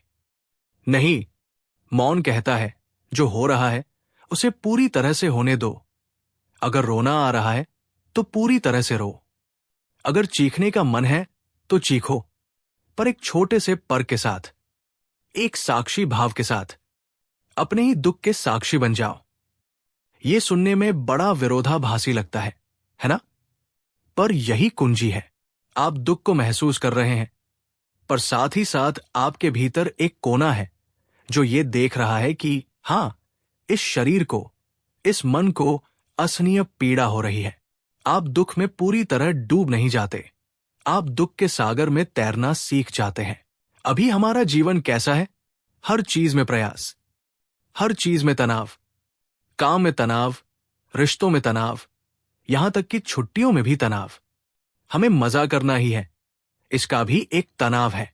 हम हर वक्त कुछ होने की, कुछ पाने की, कुछ करने की कोशिश में लगे रहते हैं। मौन में स्थित व्यक्ति कोशिश नहीं करता। उससे चीजें सहज रूप से होती है। जैसे फूल खिलने की कोशिश नहीं करता, वो बस खिलता है। जैसे नदी बहने की कोशिश नहीं करती, वो बस बहती है। क्यों? क्योंकि वो अपने स्वभाव में स्थित है। जब आपका मन शांत होता है, तो आप भी अपने स्वभाव में स्थित हो जाते हैं। तब आपके कर्मों में एक लय आ जाती है, एक संगीत आ जाता है। आप काम करते हैं, पर आपको काम का बोझ महसूस नहीं होता। आप जिम्मेदारियां निभाते हैं, पर आप उनसे बंधते नहीं। इसे ही कृष्ण ने कर्म में अकर्म कहा है। आप सब कुछ करते हुए भी भीतर से कुछ भी नहीं करते। आप बस एक माध्यम बन जाते हैं, उस विराट ऊर्जा का जो इस पूरी सृष्टि को चला रही है। आपने कभी किसी महान कलाकार को देखा है, किसी संगीतकार को या किसी चित्रकार को? जब वो अपनी कला में पूरी तरह डूबे होते हैं, तो क्या लगता है कि वो कोई प्रयास कर रहे हैं? नहीं, ऐसा लगता है कि कला उनके माध्यम से स्वयं को प्रकट कर रही है। वो बस एक बांसुरी बन गए हैं और अस्तित्व उस बांसुरी से गीत गा रहा है। मौन आपको अपने जीवन का कलाकार बना देता है। आपका हर कर्म एक कलाकृति बन जाता है। आपका चलना, आपका बोलना, आपका सुनना, यहां तक कि आपका चुप रहना भी, सब में एक सौंदर्य, एक गरिमा आ जाती है। अब एक बहुत ही गहरा सवाल उठता है, क्या ऐसे व्यक्ति को दुख नहीं होता? अगर उसका कोई प्रियजन बिछड़ जाए तो क्या उसे पीड़ा नहीं होती? क्या वो पत्थर का बन जाता है? नहीं, बिल्कुल नहीं। वो पत्थर का नहीं बनता, बल्कि वो पहले से कहीं ज्यादा संवेदनशील और जीवंत हो जाता है। उसे दुख होता है, उसे पीड़ा होती है, पर वो उस दुख में डूबता नहीं है। वो उस पीड़ा से अपनी पहचान नहीं बना लेता। इसे ऐसे समझिए, जब आप कोई बहुत दर्दनाक फिल्म देखते हैं, तो क्या आपकी आंखों में आंसू नहीं आते? आते हैं। आपको पात्रों का दुख महसूस होता है, पर क्या आप ये भूल जाते हैं कि आप एक फिल्म देख रहे हैं? नहीं, आपके भीतर कहीं गहरे में ये बोध बना रहता है कि मैं देखने वाला हूं। ये सिर्फ एक कहानी है जो पर्दे पर चल रही है। इसलिए दुख महसूस करने के बाद भी आप उस दुख में हमेशा के लिए खो नहीं जाते। फिल्म खत्म होती है और आप बाहर आ जाते हैं। मौन में स्थित व्यक्ति के लिए ये पूरा जीवन ही एक फिल्म की तरह हो जाता है। वो सुख के दृश्य भी देखता है और दुख के दृश्य भी। वो हंसता भी है और रोता भी है, पर वो अपने भीतर के उस साक्षी को कभी नहीं भूलता जो ये सब देख रहा है। वो जानता है कि हर दृश्य अस्थायी है। सुख भी गुजर जाएगा, दुख भी गुजर जाएगा। मैं तो बस वो शाश्वत पर्दा हूं जिस पर ये सारे दृश्य चल रहे हैं। इसलिए उसका दुख भी बड़ा निर्मल होता है। उसके दुख में शिकायत नहीं होती, कड़वाहट नहीं होती। उसके आंसुओं में भी एक तरह की शांति होती है। वो दुख को पूरी तरह से जीता है, उसे भोगता है और फिर उसे जाने देता है। वो उसे पकड़कर नहीं बैठता जैसा हम करते हैं। हम तो सालों तक अपने जख्मों को सहलाते रहते हैं, उन्हें अपनी पहचान बना लेते हैं। मैं वो हूं जिसके साथ बहुत बुरा हुआ था। क्या आप भी अपने अतीत के किसी दुख को पकड़कर बैठे हैं? कोई ऐसी बात जिसे आप भुला नहीं पा रहे? अगर हां, तो ये यात्रा आपके लिए ही है। ये मौन आपको उस बोझ से मुक्त होने की कला सिखाएगा। तो बुद्ध बाजार में चलते हैं, पर बाजार उनके भीतर नहीं चलता। वो रिश्तों में रहते हैं, पर रिश्तों में बंधते नहीं।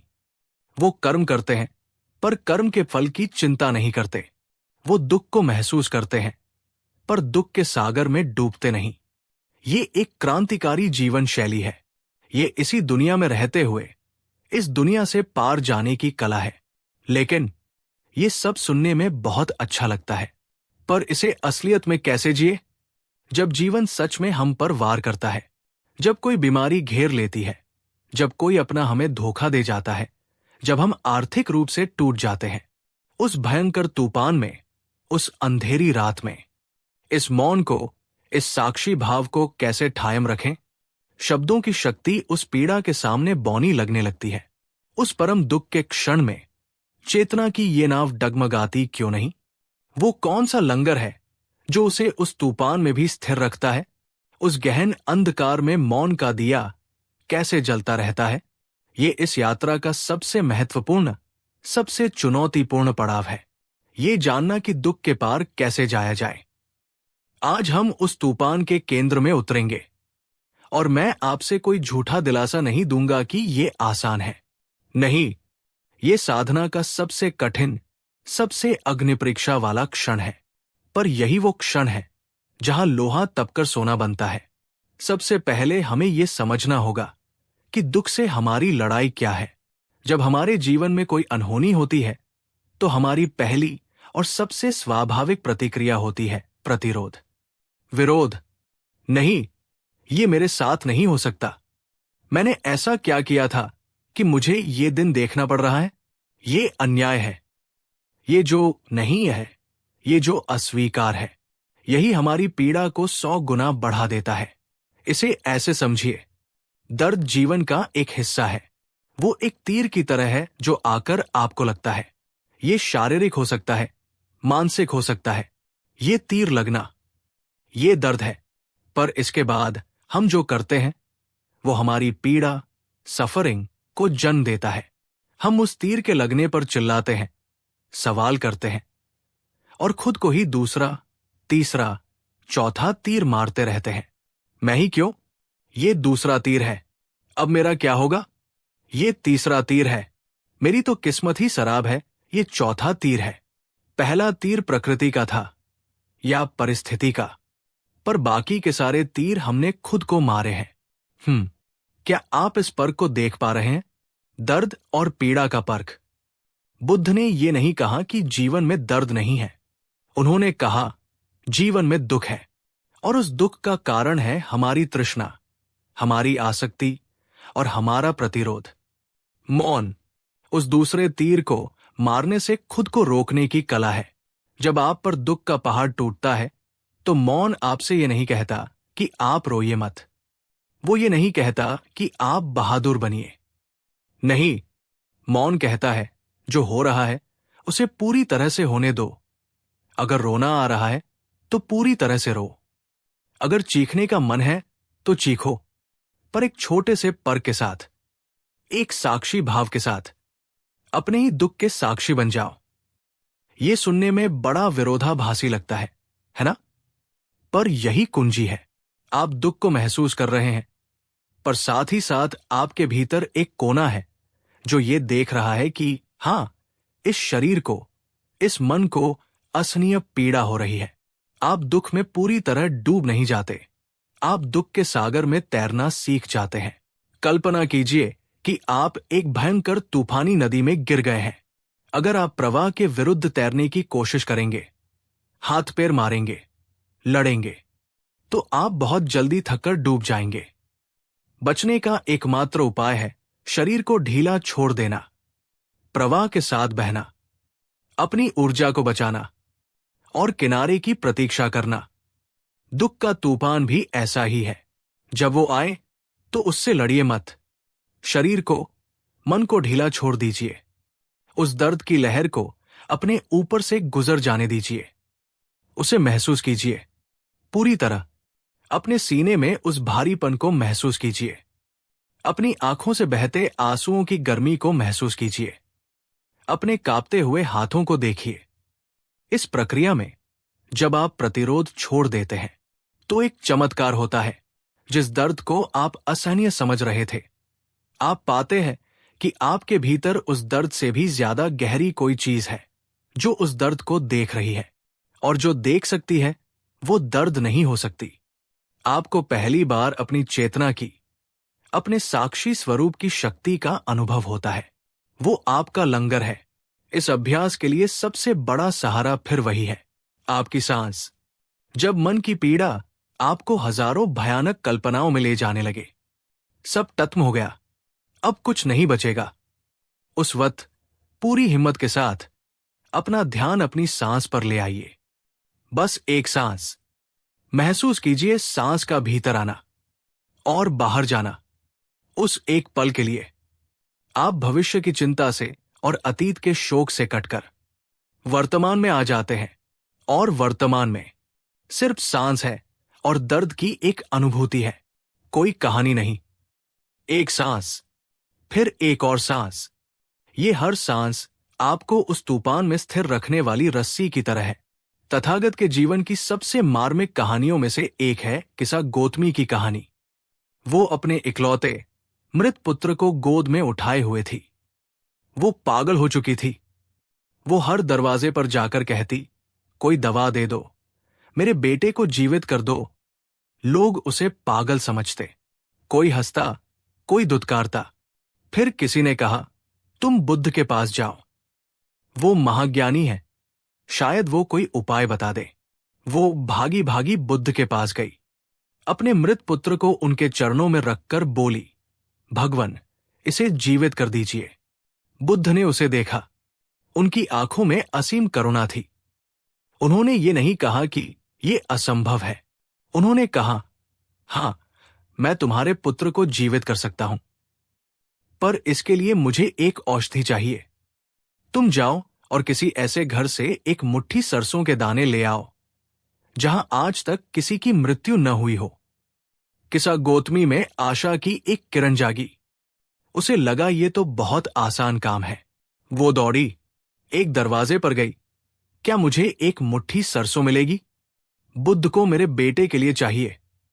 घर वालों ने कहा, हाँ, क्यों नहीं, तुम एक मुट्ठी क्या, पूरा बोरा ले जाओ। जब वो सरसों लेने लगी तो उसे बुद्ध की शर्त याद आई। उसने पूछा, आपके घर में कभी किसी की मृत्यु तो नहीं हुई? घर वालों ने हंसकर कहा, देवी, तुम ये क्या कह रही हो? जीवित लोगों से ज्यादा तो हमारे घर में मृतकों की संख्या है। वो दूसरे घर गई, वहां भी यही जवाब मिला। तीसरे, चौथे, वो सुबह से शाम तक पूरा गांव घूम आई।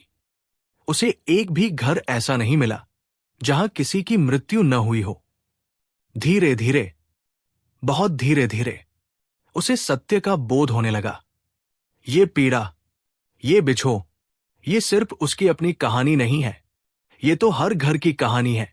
ये तो जीवन का शाश्वत नियम है। जो जन्मा है वो मरेगा। उसका व्यक्तिगत दुख एक सार्वभौमिक सत्य में विलीन हो गया। वो वापस बुद्ध के पास आई। अब उसकी गोद में पुत्र का शव नहीं था। उसकी आंखों में पागलपन नहीं, एक गहरी शांति और समझ थी। बुद्ध ने पूछा, क्या तुम ले आए सरसों के दाने? उसने सिर झुकाकर कहा, भगवन, मुझे औषधि मिल गई। मुझे बोध हो गया है कि मृत्यु अकेली मेरी नियति नहीं, ये सबकी नियति है। बुद्ध ने उसे क्या दिया? कोई चमत्कार नहीं। उन्होंने उसे प्रतिरोध से हटाकर यथार्थ के दर्शन की यात्रा पर भेज दिया। जब किसा गोतमी ने यह स्वीकार कर लिया कि दुख सार्वभौमिक है, तो उसका अपना दुख बोझ नहीं रहा, समझ बन गया। जब आप अपनी पीड़ा के चरम पर हो तो याद रखिएगा, आप अकेले नहीं हैं। इस दुनिया में करोड़ों लोग हैं जो उसी पीड़ा से या उससे भी ज्यादा भयंकर पीड़ा से गुजर रहे हैं। आपका दुख आपको दुनिया से अलग थलग नहीं करता, बल्कि वो आपको पूरी मानवता के साथ एक गहरे स्तर पर जोड़ता है। जब आपको ये बोध होता है तो आपके भीतर से अपने लिए दया, सेल्फ पिटी खत्म हो जाती है और सबके लिए करुणा का जन्म होता है। और जिस हृदय में करुणा का सागर लहरा रहा हो, वहां व्यक्तिगत दुख की छोटी सी नाव टिक नहीं पाती। ये जो दुख है ना, ये एक महान शिक्षक भी है। शायद जीवन का सबसे बड़ा शिक्षक। सुख हमें सुलाता है, हमें उथला बनाता है। दुख हमें जगाता है, हमें गहरा बनाता है। आपके जीवन में जो सबसे बड़ी चोट लगी है, जो सबसे गहरा जख्म है, जरा गौर से देखिए। वहीं से आपके भीतर प्रकाश के आने का रास्ता भी बनता है। वो धोखा जिसने आपका इंसानियत पर से भरोसा उठा दिया था, क्या उसी धोखे ने आपको अधिक समझदार और परखने वाला नहीं बनाया? वो बीमारी जिसने आपको महीनों बिस्तर पर लिटा दिया था, क्या उसी बीमारी ने आपको जीवन और स्वास्थ्य की कीमत नहीं सिखाई? वो असफलता जिसने आपके सपनों को तोड़ दिया था, क्या उसी असफलता ने आपको विनम्रता और धैर्य का पाठ नहीं पढ़ाया? मौन आपको अपने दुख के साथ बैठकर उससे ये संवाद करने की शक्ति देता है। आप अपने जख्म से पूछते हैं, तुम मुझे क्या सिखाने आए हो? और जब आप इस सवाल के साथ बैठते हैं, बिना किसी कड़वाहट के, बस एक सीखने की चाह के साथ, तो आपका जख्म आपका दुश्मन नहीं, आपका गुरु बन जाता है। आपकी सबसे बड़ी कमजोरी आपकी सबसे बड़ी ताकत में रूपांतरित होने लगती है। एक लोहार वो लोहे को आग में तपाता है, उसे घन से पीटता है, क्या वो लोहे से नधरत करता है? नहीं, वो तो उसे एक उपयोगी, एक कीमती तलवार में बदलना चाहता है। जीवन भी जब हमें दुख की आग में तपाता है और पीड़ा के हथौड़े से हम पर चोट करता है, तो वो हमसे नधरत नहीं करता। वो हमारे भीतर के कच्चे लोहे को चेतना की प्रखर तलवार में बदलना चाहता है। जो लोग इस प्रक्रिया से भाग जाते हैं वो कच्चे और कमजोर रह जाते हैं, और जो लोग मौन के साथ, साक्षी भाव के साथ इस प्रक्रिया से गुजर जाते हैं वो कुंदन बनकर निकलते हैं। उनके व्यक्तित्व में एक ऐसी मजबूती, एक ऐसी शांति और एक ऐसी गहराई आ जाती है जिसे फिर दुनिया की कोई परिस्थिति डिगा नहीं सकती। तो अगली बार जब दुख का बादल घिरे तो भागने की बजाय उसे बरसने का निमंत्रण देना, अपनी चेतना का छाता खोलकर उस बारिश में भीगने का साहस करना, ये जानना कि ये बादल हमेशा नहीं रहेंगे, ये बरसेंगे और चले जाएंगे और अपने पीछे आपके मन के आकाश को पहले से कहीं ज्यादा निर्मल और नीला छोड़ जाएंगे। लेकिन ये यात्रा यहां खत्म नहीं होती। जब तूफान गुजर जाता है, जब रात ढल जाती है और सुबह की पहली किरण फूटती है, तब क्या होता है? उस पीड़ा से गुजरकर जो व्यक्ति बाहर आता है वो पहले जैसा नहीं रहता। उसके भीतर कुछ मर जाता है और कुछ नया जन्म लेता है। उसकी हंसी में अब एक गहराई होती है, उसकी आंखों में अब एक करुणा होती है, उसके मौन में अब एक शक्ति होती है। पर वो इस नई शक्ति का, इस नई समझ का दुनिया में उपयोग कैसे करता है? वो अपने ही जैसे दुख से गुजर रहे लोगों के लिए एक प्रकाश स्तंभ कैसे बनता है? एक साधारण आहत व्यक्ति, एक घायल मरहम लगाने वाले वुंडेड हीलर में कैसे रूपांतरित होता है? तो अगली बार जब आप अपनी किसी पुरानी गलती पर शर्मिंदा हो तो एक पल रुकना और सोचना, क्या मेरी ये कहानी हृदय छलनी है, पर उसकी आंखों में अब भय नहीं, एक असीम शांति है। उसके भीतर कुछ मर गया है। मेरा ये निशान किसी और के लिए रास्ता दिखाने वाला नक्शा बन सकता है। जब आप इस दृष्टि से देखना, उसका छोटा मैं, उसका अहंकार, उसकी शिकायतें, और कुछ नया जन्मा है। एक मौन शक्ति, एक गहरी समझ, एक बिना शर्त की करुणा। लेकिन अब क्या?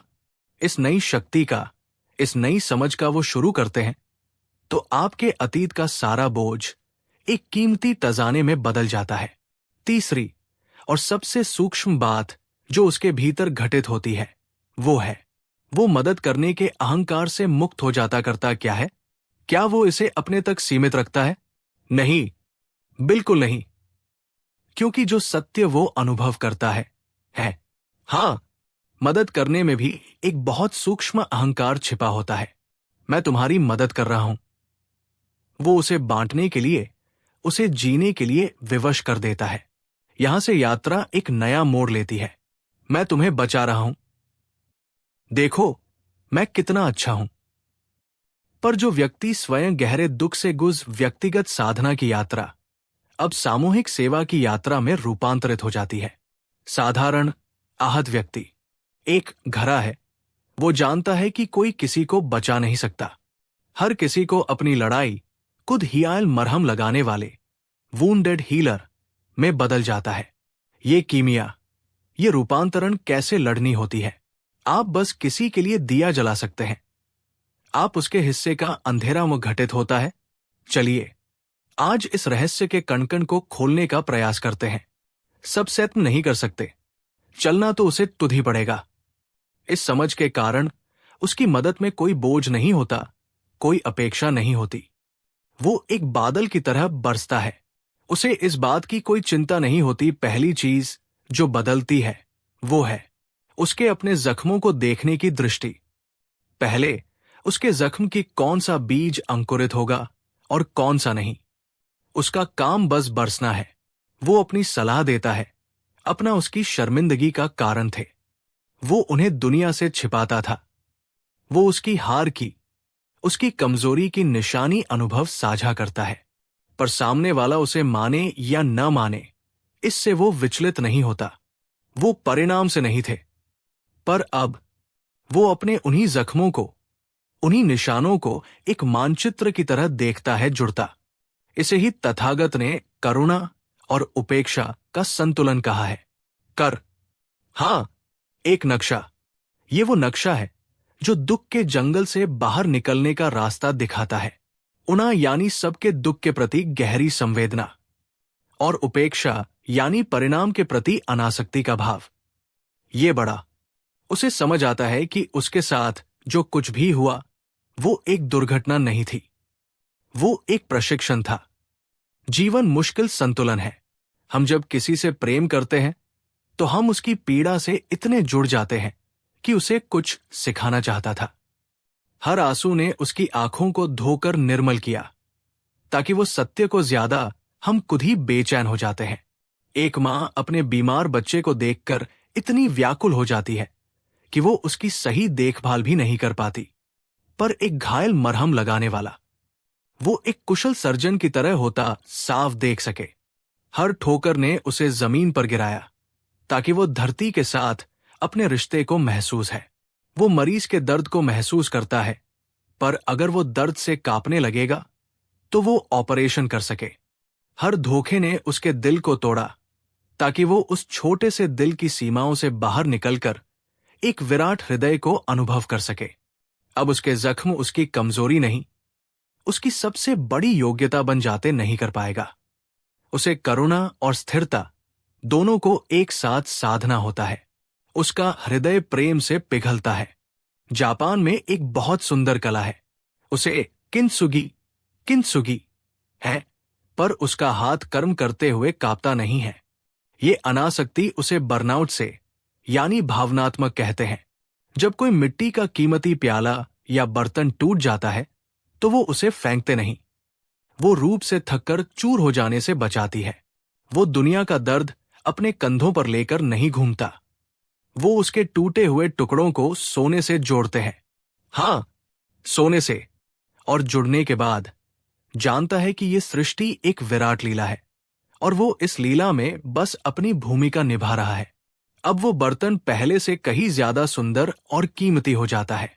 वो जो टूटी हुई लकीरें हैं इस यात्रा को अपने जीवन के और करीब लाते हैं। ये जो मरहम लगाने की कला है, ये से जिनमें सोना भरा है, वो उसकी सबसे बड़ी खूबसूरती बन जाती है। वो बर्तन अब सिर्फ एकर्फ बड़े बड़े दुखों तक सीमित नहीं है। ये आपके रोजमर्रा के जीवन में, आपकी हर बातचीत में बर्तन नहीं रहता, वो एक कहानी बन जाता है टूटने की, और फिर पहले से ज्यादा खूबसूरती से आपके हर व्यवहार में प्रकट होने लगती है। आपका कोई सहकर्मी है जो हमेशा चिड़चिड़ा रहता है, हर किसी जुड़ने की दुख से गुजरा हुआ मौन साधक उसी किंत्सुगी बर्तन की के काम में नुक्स निकालता है। ज्यादातर लोग उससे दूर रहते हैं या उसकी पीठ पीछे बुराई करते हैं तरह हो जाता है। उसके जख्म सोने से भर जाते हैं। कौन सा सोना? करुणा का। पर आप, जिन्होंने अपने भीतर के क्रोध और असुरक्षा को देखा है और उस पर काम किया है, आप उसके ची समझ का, प्रज्ञा का सोना। और अब वो अपनी इस टूटन को छिपाता नहीं, वो उसे सम्मान देताड़ चिड़ेपन के पार देख पाते हैं। आप देखते हैं कि ये चिड़चिड़ाहट उसकी असली प्रकृति है, क्योंकि वो जानता है कि यही वो दरारें हैं जहां से परमात्मा का प्रकाश उसके भीतर उतरा है। नहीं है, ये सिर्फ एक कवच है जो उसने अपने किसी गहरे डर या दुख को छिपाने के लिए पहना। और जब आप अपने अंधकार को स्वीकार कर लेते हैं तो आप दूसरों के अंधकार से डरना बंद कर देते हैं रखा है। आप उससे लड़ते नहीं, आप उस पर दया नहीं दिखाते, आप बस उसके साथ थोड़ा ज्यादा विनम्र हो। अब कल्पना कीजिए, आपका कोई दोस्त है जो अपने जीवन के सबसे बुरे दौर से गुजर रहा है। उसका जाते हैं, आप उसके काम के लिए उसे सच्ची प्रशंसा का एक शब्द कहते हैं। आप उसे एक कप कॉफी पूछते दिल टूटा है या उसने अपनी नौकरी खो दी है, वो आपके पास आता है। अगर आप उस दुख से कभी हैं, आप कुछ भी बड़ा नहीं करते, बस छोटे छोटे प्रेम और स्वीकार के बीज बोते हैं। और आप नहीं गुजरे हैं तो आप क्या करेंगे? आप उसे सलाह देंगे, अरे चिंता मत करो, सब हैरान रह जाएंगे कि कैसे प्रेम की ऊष्मा से कठोर कवच भी धीरे धीरे पिघलने ठीक हो जाएगा। हिम्मत रखो, तुम्हें ये करना चाहिए, वो करना चाहिए। ये सब खोखले शब्द हैं। ये मदद नहीं करते, बल्कि उस व्यक्ति को और अकेला महसूस कराते हैं। उसे लगता है कि कोई लगता है। उस कवच के पीछे छिपा हुआ एक डरा हुआ, एक चोट खाया हुआ इंसान आपको दिखाई देने लगता है और उसकी पीड़ा को समझ ही नहीं रहा। पर अब आप हैं, एक घायल मरहम लगाने वाले। आपका दोस्त आपके उस दिन, आप सिर्फ एक सहकर्मी नहीं, एक मरहम लगाने वाले बन जाते हैं। आप ट्रैफिक में फंसे हैं। कोई आपकी गाड़ी के आगे गलत तरीके से अपनी गाड़ी लगा देता है। आपके पास आता है और रोने लगता है। आप उसे कोई सलाह नहीं देते। आप उसे कोई झूठी सांत्वना नहीं। स्वाभाविक प्रतिक्रिया क्या होती है? क्रोध, हॉर्न बजाना, चिल्लाना। पर आप एक पल के लिए रुकते हैं देते। आप बस चुपचाप उसके पास बैठ जाते हैं, पूरी तरह से उपस्थित। आपका मौन एक गहरा कंबल बनकर उसे ढक लेता है। आपकी आंखों में दया नहीं, सहानुभूति, सिंपैथी नहीं, बल्कि आप सोचते हैं शायद ये इंसान किसी बहुत बड़ी जल्दी में है। शायद उसके घर में कोई बीमार है। समानुभूति, एम्पैथी है। सहानुभूति कहती है, अरे मुझे तुम्हारे लिए बहुत बुरा, शायद उसका दिन बहुत शराब गुजरा है। आपको सच नहीं पता, पर आप उसे संदेह का लाभ देते हैं। आप उसे लग रहा है। ये एक दूरी से आती है। समानुभूति कहती है, मैं इस अंधेरे को जानता जाने देते हैं। उस एक पल के लिए आपने सड़क के उस छोटे से युद्ध क्षेत्र को शांति के एक छोटे से हूं। मैं भी इस रास्ते पर चला हूं। तुम अकेले नहीं हो। आप कुछ नहीं कहते, पर आपकी पूरी द्वीप में बदल दिया। आप एक मरहम लगाने वाले बन गए।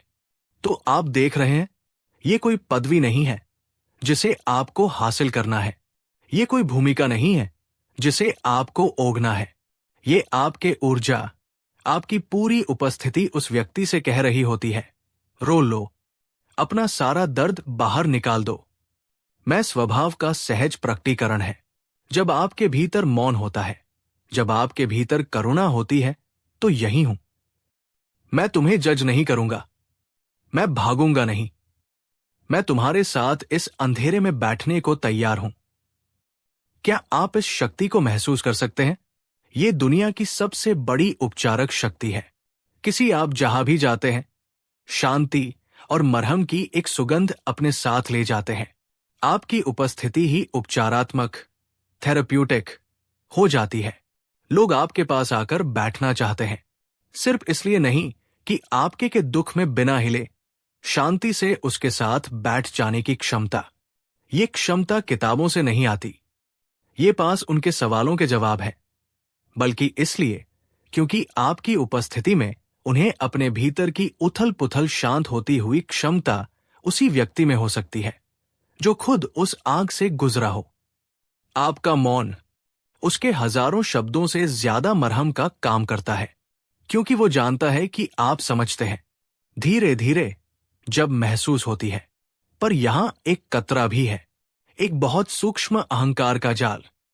जब लोग आपकी प्रशंसा करने लगते हैं, आप कितने शांत हैं, आपकी बातें कितनी गहरी हैं, आपकी वजह से मेरी जिंदगी बदल गई, उसका रोना शांत होता है, तब शायद आप अपना हाथ उसके कंधे पर रखते हैं। और शायद आप सिर्फ इतना। तब अहंकार चोर दरवाजे से वापस आने की कोशिश करता है। हां, मैं एक मरहम लगाने वाला हूं कहते हैं। मुझे पता है, ये बहुत मुश्किल है। आपके ये 3 शब्द किसी भी उपदेश से ज्यादा गहरे। मैं एक ज्ञानी हूं। मैं दूसरों से विशेष हूं।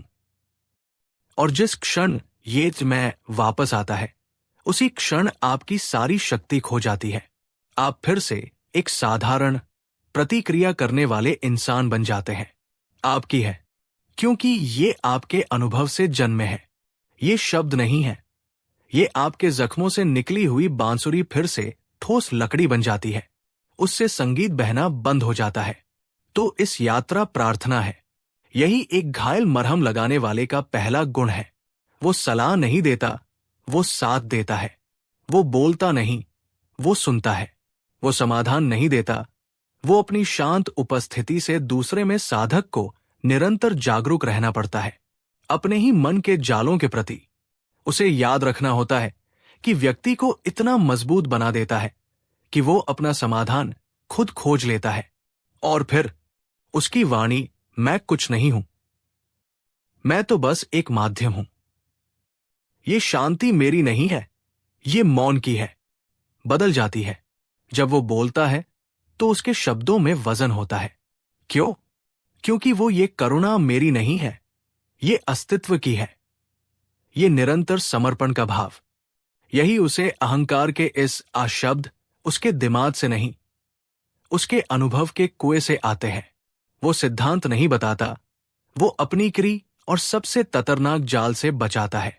लेकिन जब व्यक्ति इस जाल से भी बच जाता है, जब वो न तो दुख से भागता है और न ही मरहम लगाने वाले के अहंकार में फंसता है, कहानी कहता है।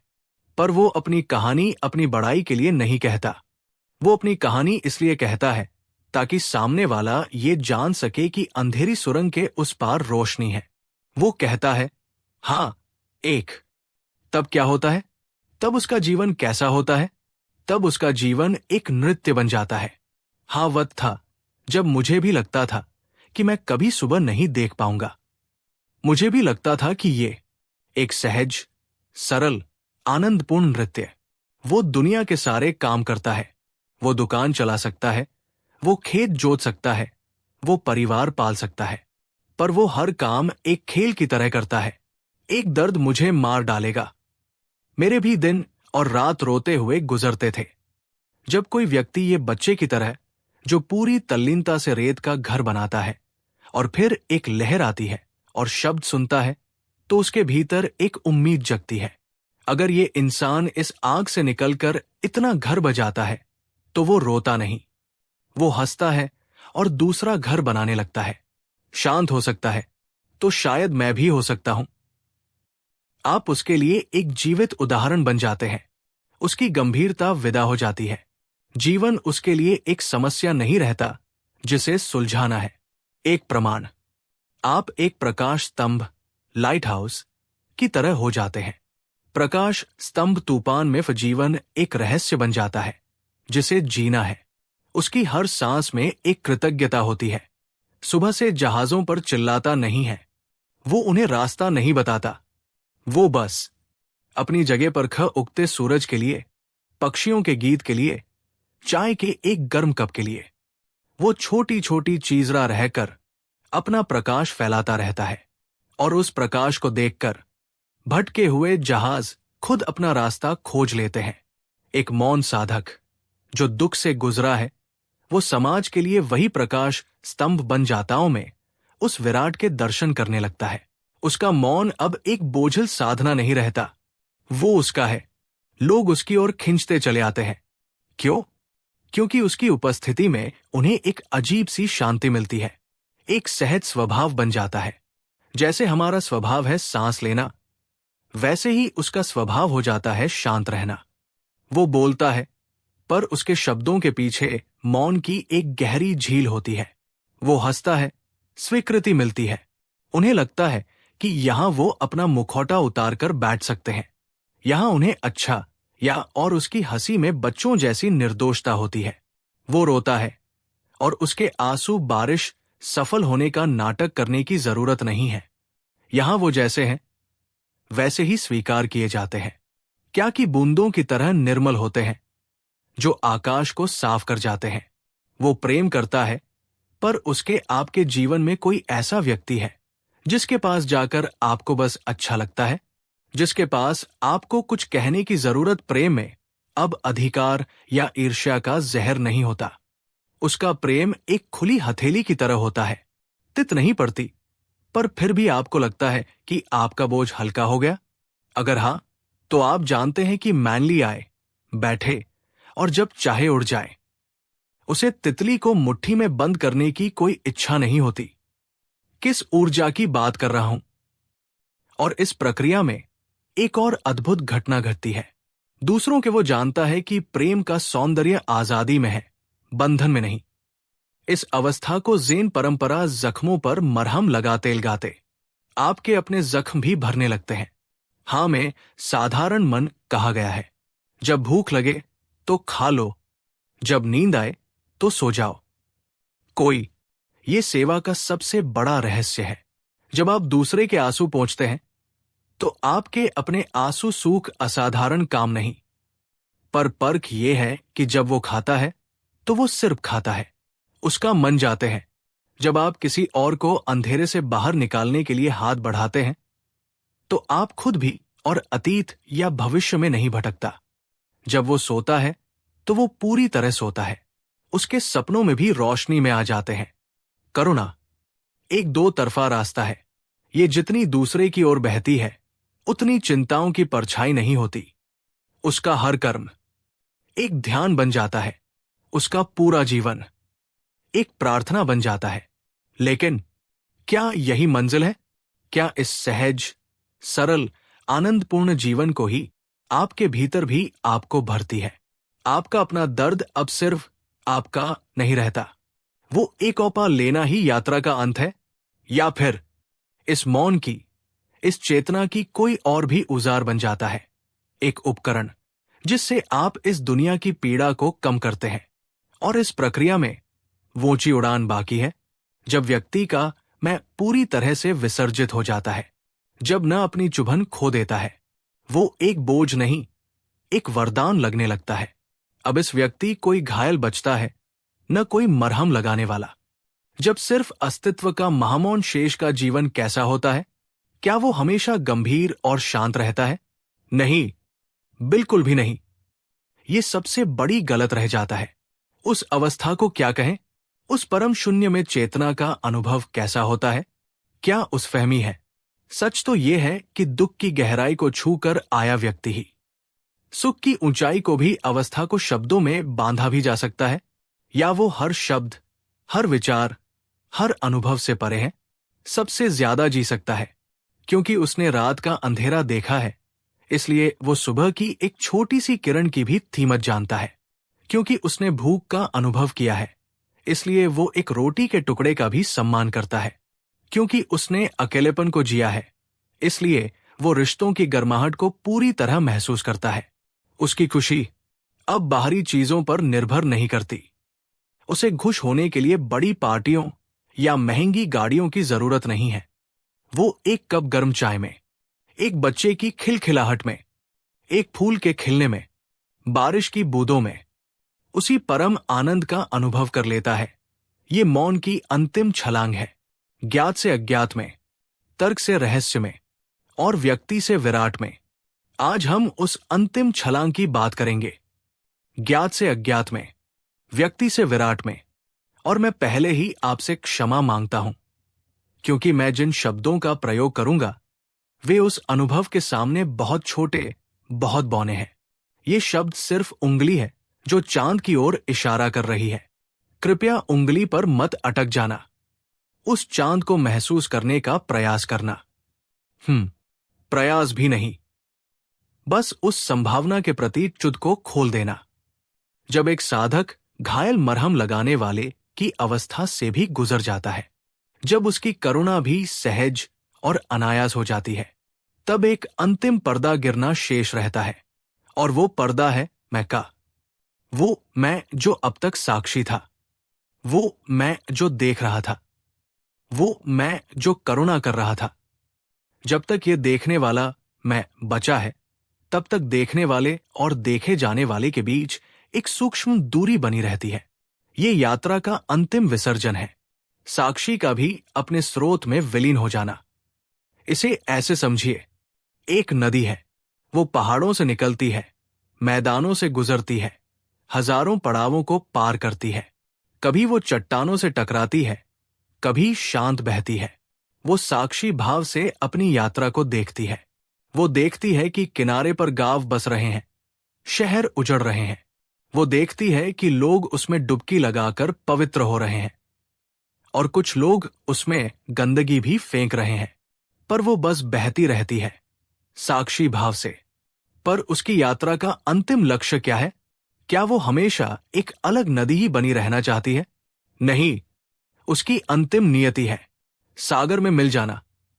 और जिस क्षण वो सागर में मिलती है, क्या होता है? क्या आप बता सकते हैं कि कहां नदी तत्म होती है और कहां सागर शुरू होता है? नहीं, उस मिलन के बिंदु पर नदी अपनी अलग पहचान, अपना नाम, अपना रूप, अपना किनारा सब खो देती है। वो नदी नहीं रहती, वो सागर ही हो जाती है। क्या ये नदी की मृत्यु है? सतह पर देखने पर हाँ, नदी मर गई, पर गहराई में देखने पर ये नदी की मृत्यु नहीं, उसका परम जीवन है। वो जो अब तक किनारों में बंधी थी, वो अब असीम हो गई है। वो जो अब तक सिर्फ एक धारा थी, वो अब हर धारा का स्रोत बन गई है। उसने कुछ खोया नहीं, उसने सब कुछ पा लिया है। उसने खुद को खोकर ब्रह्मांड को पा लिया है। मौन की यात्रा का अंतिम चरण यही है।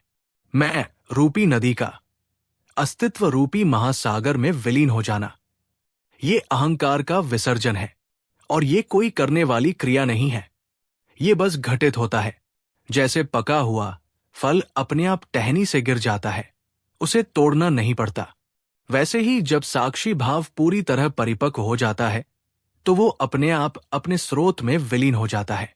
इस अवस्था को बुद्ध ने अनात्मन, नो सेल्फ कहा, आत्मा का न होना। ये सुनकर बहुत डर लगता है ना?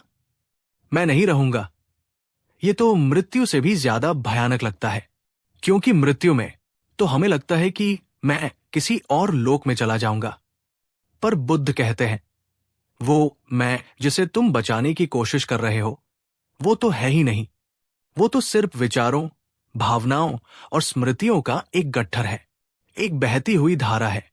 कोई स्थायी, ठोस मैं तुम्हारे भीतर है ही नहीं। और जिस दिन तुम्हें ये बोध हो जाता है, उसी दिन तुम सारे दुखों से, सारे भयों से मुक्त हो जाते हो। क्योंकि जब मैं ही नहीं, तो दुख किसको होगा? अपमान किसका होगा? मृत्यु किसकी होगी? इस अवस्था को ही शून्यता कहा गया, और ये शब्द दुनिया में सबसे ज्यादा टलत समझा गया शब्द है। शून्यता का अर्थ खालीपन या नथिंगनेस नहीं है। नहीं, बिल्कुल नहीं। शून्यता का अर्थ है किसी भी परिभाषा से खाली हो जाना, किसी भी सीमा से खाली हो जाना।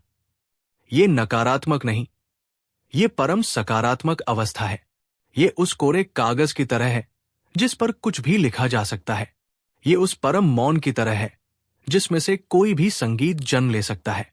ये वो गर्भ है जहां से सारी सृष्टि पैदा होती है। जब आप मैं से खाली हो जाते हैं, तो आप उस शून्यता से भर जाते हैं, और उस शून्यता में कोई सीमा नहीं है। आप एक व्यक्ति नहीं रहते, आप पूरा अस्तित्व हो जाते हैं। पेड़ में जो जीवन धड़क रहा है, वो आप ही है। पक्षी जो गीत गा रहा है, वो आप ही गा रहे हैं। नदी जो बह रही है, वो आप ही बह रहे हैं। सूर्य जो प्रकाश दे रहा है, वो आप ही दे रहे हैं। मैं और दूसरा का भेद पूरी तरह मिट जाता है। तब जो प्रेम घटित होता है, वो किसी एक व्यक्ति के लिए नहीं होता, वो हर कण के लिए होता है। वो सार्वभौमिक हो जाता है। तब जो करुणा होती है, वो किसी प्रयास का परिणाम नहीं होती, वो आपकी सांस की तरह सहज हो जाती है। अब उस व्यक्ति का जीवन कैसा होता है? अब उसका जीवन एक लीला है, एक दिव्य खेल। वो सारे काम करता है, पर करने वाला कोई नहीं होता। काम बस होते हैं। अस्तित्व उसके माध्यम से स्वयं को प्रकट कर रहा होता है। वो एक खोखली बांसुरी की तरह हो जाता है। बांसुरी ये तय नहीं करती कि उसे कौन सा गीत गाना है। अस्तित्व का श्वास उससे गुजरता है, और एक मधुर संगीत अपने आप पैदा होने लगता है। वो हंसता है, और उसकी हंसी में पूरे ब्रह्मांड की खुशी होती है, क्योंकि हंसने वाला कोई मैं नहीं बचा, सिर्फ हंसी ही हंसी है। वो रोता है, और उसके आंसू किसी व्यक्तिगत दुख के लिए नहीं होते। वो किसी पीड़ित के दुख को देखकर पूरी मानवता के लिए बहते हैं। पर उन आंसुओं में भी एक गहरी शांति होती है। अब उसके लिए कुछ भी अच्छा या बुरा नहीं रह जाता। हर अनुभव उसी विराट चेतना का एक खेल है। सफलता और असफलता, मान और अपमान, जीवन और मृत्यु, ये सब एक ही सिक्के के दो पहलू लगने लगते हैं। वो लहर के उठने में भी उसी सागर को देखता है और लहर के गिरने में भी उसी सागर को। उसके लिए अब कुछ भी द्वंद्व नहीं रह जाता। वो हर द्वंद्व से पार चला जाता है। इस अवस्था को ही निर्वाण कहा गया। निर्वाण का शाब्दिक अर्थ है दिए का बुझ जाना। कौन से दिए का? अहंकार के, तृष्णा के, द्वेष के दिए का। और जब ये छोटा सा मिट्टी का दिया बुझता है तो आप पूरे ब्रह्मांड का प्रकाश हो जाते हैं। आप सूरज हो जाते हैं। ये कोई मरने के बाद मिलने वाली अवस्था नहीं है। ये सबसे बड़ी भ्रांति है। निर्वाण इसी जीवन में, इसी क्षण में, यहीं और अभी अनुभव करने की अवस्था है। ये चेतना का परम रूपांतरण है। अब उसके कर्म कैसे होते हैं? उसके हर कर्म में एक सहजता, एक अनुग्रह, ग्रेस होता है। वो बिना किसी प्रयास के जीता है। उसके कर्म किसी भविष्य के लक्ष्य को पाने के लिए नहीं होते। उसका हर कर्म अपने आप में पूर्ण होता है। जब वो चलता है तो बस चलता है। उस चलने में ही उसकी मंजिल है। जब वो चाय पीता है तो बस चाय पीता है। उस चाय का एक एक घूंट ही उसका उत्सव है। उसका जीवन एक उद्देश्यहीन सौंदर्य से भर जाता है। जैसे कोई फूल किसी उद्देश्य के लिए नहीं खिलता, वो बस खिलता है क्योंकि खिलना उसका स्वभाव है। जैसे तारे किसी उद्देश्य के लिए नहीं चमकते, वो बस चमकते हैं क्योंकि चमकना उनका स्वभाव है। वैसे ही निर्वाण को उपलब्ध व्यक्ति बस होता है क्योंकि होना ही उसका स्वभाव है। उसका होना ही अपने आप में एक उत्सव है, एक आशीर्वाद है। उसकी उपस्थिति, मात्र उसकी उपस्थिति ही लोगों को रूपांतरित करने लगती है। उसे कुछ कहने की जरूरत नहीं पड़ती। जैसे आप बर्फ के पहाड़ के पास जाएं, तो आपको ठंडक अपने आप महसूस होने लगती है। जैसे आप आग के पास जाएं, तो आपको गर्माहट अपने आप महसूस होने लगती है। वैसे ही जब आप ऐसे शून्य में स्थित व्यक्ति के पास जाते हैं, तो आपके भीतर का शोर, आपकी बेचैनी अपने आप शांत होने लगती है। उनकी शांति संक्रामक होती है। उनका मौन आपके भीतर के मौन को जगा देता है। यही तथागत बुद्ध का सबसे शक्तिशाली हथियार था। चुप रहने की ताकत। ये सिर्फ वाणी का मौन नहीं था। ये अहंकार का मौन था। ये मन का मौन था। ये उस परम शून्य में प्रतिष्ठित होने का मौन था, जहां से करुणा और प्रज्ञा की अविरल धारा बहती है। और अब इस यात्रा का अंत, पर यह अंत किसी कहानी का अंत नहीं है। ये आपके भीतर एक नई शुरुआत का निमंत्रण है। ये जो पूरी यात्रा हमने की, मौन को साधने से लेकर साक्षी बनने तक, करुणा को जगाने से लेकर दुख के पार जाने तक, और अंत में शून्य में विलीन हो जाने तक, ये सिर्फ गौतम बुद्ध की कहानी नहीं है। नहीं, ये हर मनुष्य की कहानी है। ये आपकी कहानी है। ये मेरे भीतर की और आपके भीतर की अनंत संभावना की कहानी है। बुद्ध कोई व्यक्ति नहीं, एक अवस्था है। चेतना का वो शिखर जिसे कोई भी छू सकता है। वो बीज आपके भीतर भी पड़ा है। हम सबके भीतर पड़ा है। ये पूरी यात्रा उस बीज को सींचने की एक विधि थी। चुप रहने की ताकत वो जल है जो इस बीज को अंकुरित कर सकता है। तो अब जब ये शब्द समाप्त होंगे, तो इस यात्रा को समाप्त मत होने देना। इसे अपने जीवन में शुरू करना। आज से, अभी से, इसी क्षण से बस एक पल के लिए रुकिए और अपनी सांस को महसूस कीजिए। ये सांस, ये उसी विराट सागर की लहर है जो आपके भीतर आ रही है और जा रही है। हर सांस के साथ उस मौन को थोड़ा सा अपने भीतर उतरने दीजिए। दिन भर की भागदौड़ में बस कुछ पल रुककर उस मौन से जुड़ जाइए। अपने भीतर के शोर को देखिए। बिना किसी निर्णय के अपनी पीड़ा को महसूस कीजिए। बिना उससे भागे अपनी खुशी को जिए, बिना उसमें चिपके। और धीरे धीरे आपको पता भी नहीं चलेगा और आपके भीतर वो बीज अंकुरित होने लगेगा। आपके जीवन में शांति की, करुणा की, समझ की सुगंध फैलने लगेगी। ये यात्रा लंबी है, पर हर एक कदम आनंदपूर्ण है। और आपको इस यात्रा पर अकेले नहीं चलना है। तथागत की शिक्षाओं का प्रकाश और उन सभी बुद्ध पुरुषों का आशीर्वाद जिन्होंने इस रास्ते को जिया है हमेशा आपके साथ है। बुद्ध ब्लेसिंग इंस्पायर की ये यात्रा आज हाँ शब्दों में समाप्त होती है, पर मैं आशा करता हूं कि आपके जीवन में इसकी वास्तविक यात्रा आज से प्रारंभ होगी। इस यात्रा में मेरा साथ देने के लिए, इस मौन को मेरे साथ साझा करने के लिए मैं आपका हृदय से आभारी हूं। अगर इस यात्रा ने आपके हृदय के किसी तार को छुआ हो तो इस शांति के संदेश को अपने प्रियजनों के साथ साझा जरूर कीजिएगा और अपने जीवन में तथागत की शिक्षाओं के प्रकाश को निरंतर पाने के लिए इस परिवार का हिस्सा बने रहिएगा। अब कोई सवाल नहीं, कोई जवाब नहीं, सिर्फ शांति, सिर्फ मौन, सिर्फ अस्तित्व। भवतु सब्ब मंगल, सबका मंगल हो। पूरी श्रद्धा और शांति के साथ कमेंट्स में एक अंतिम बार लिखिए, नमो बुद्धाय।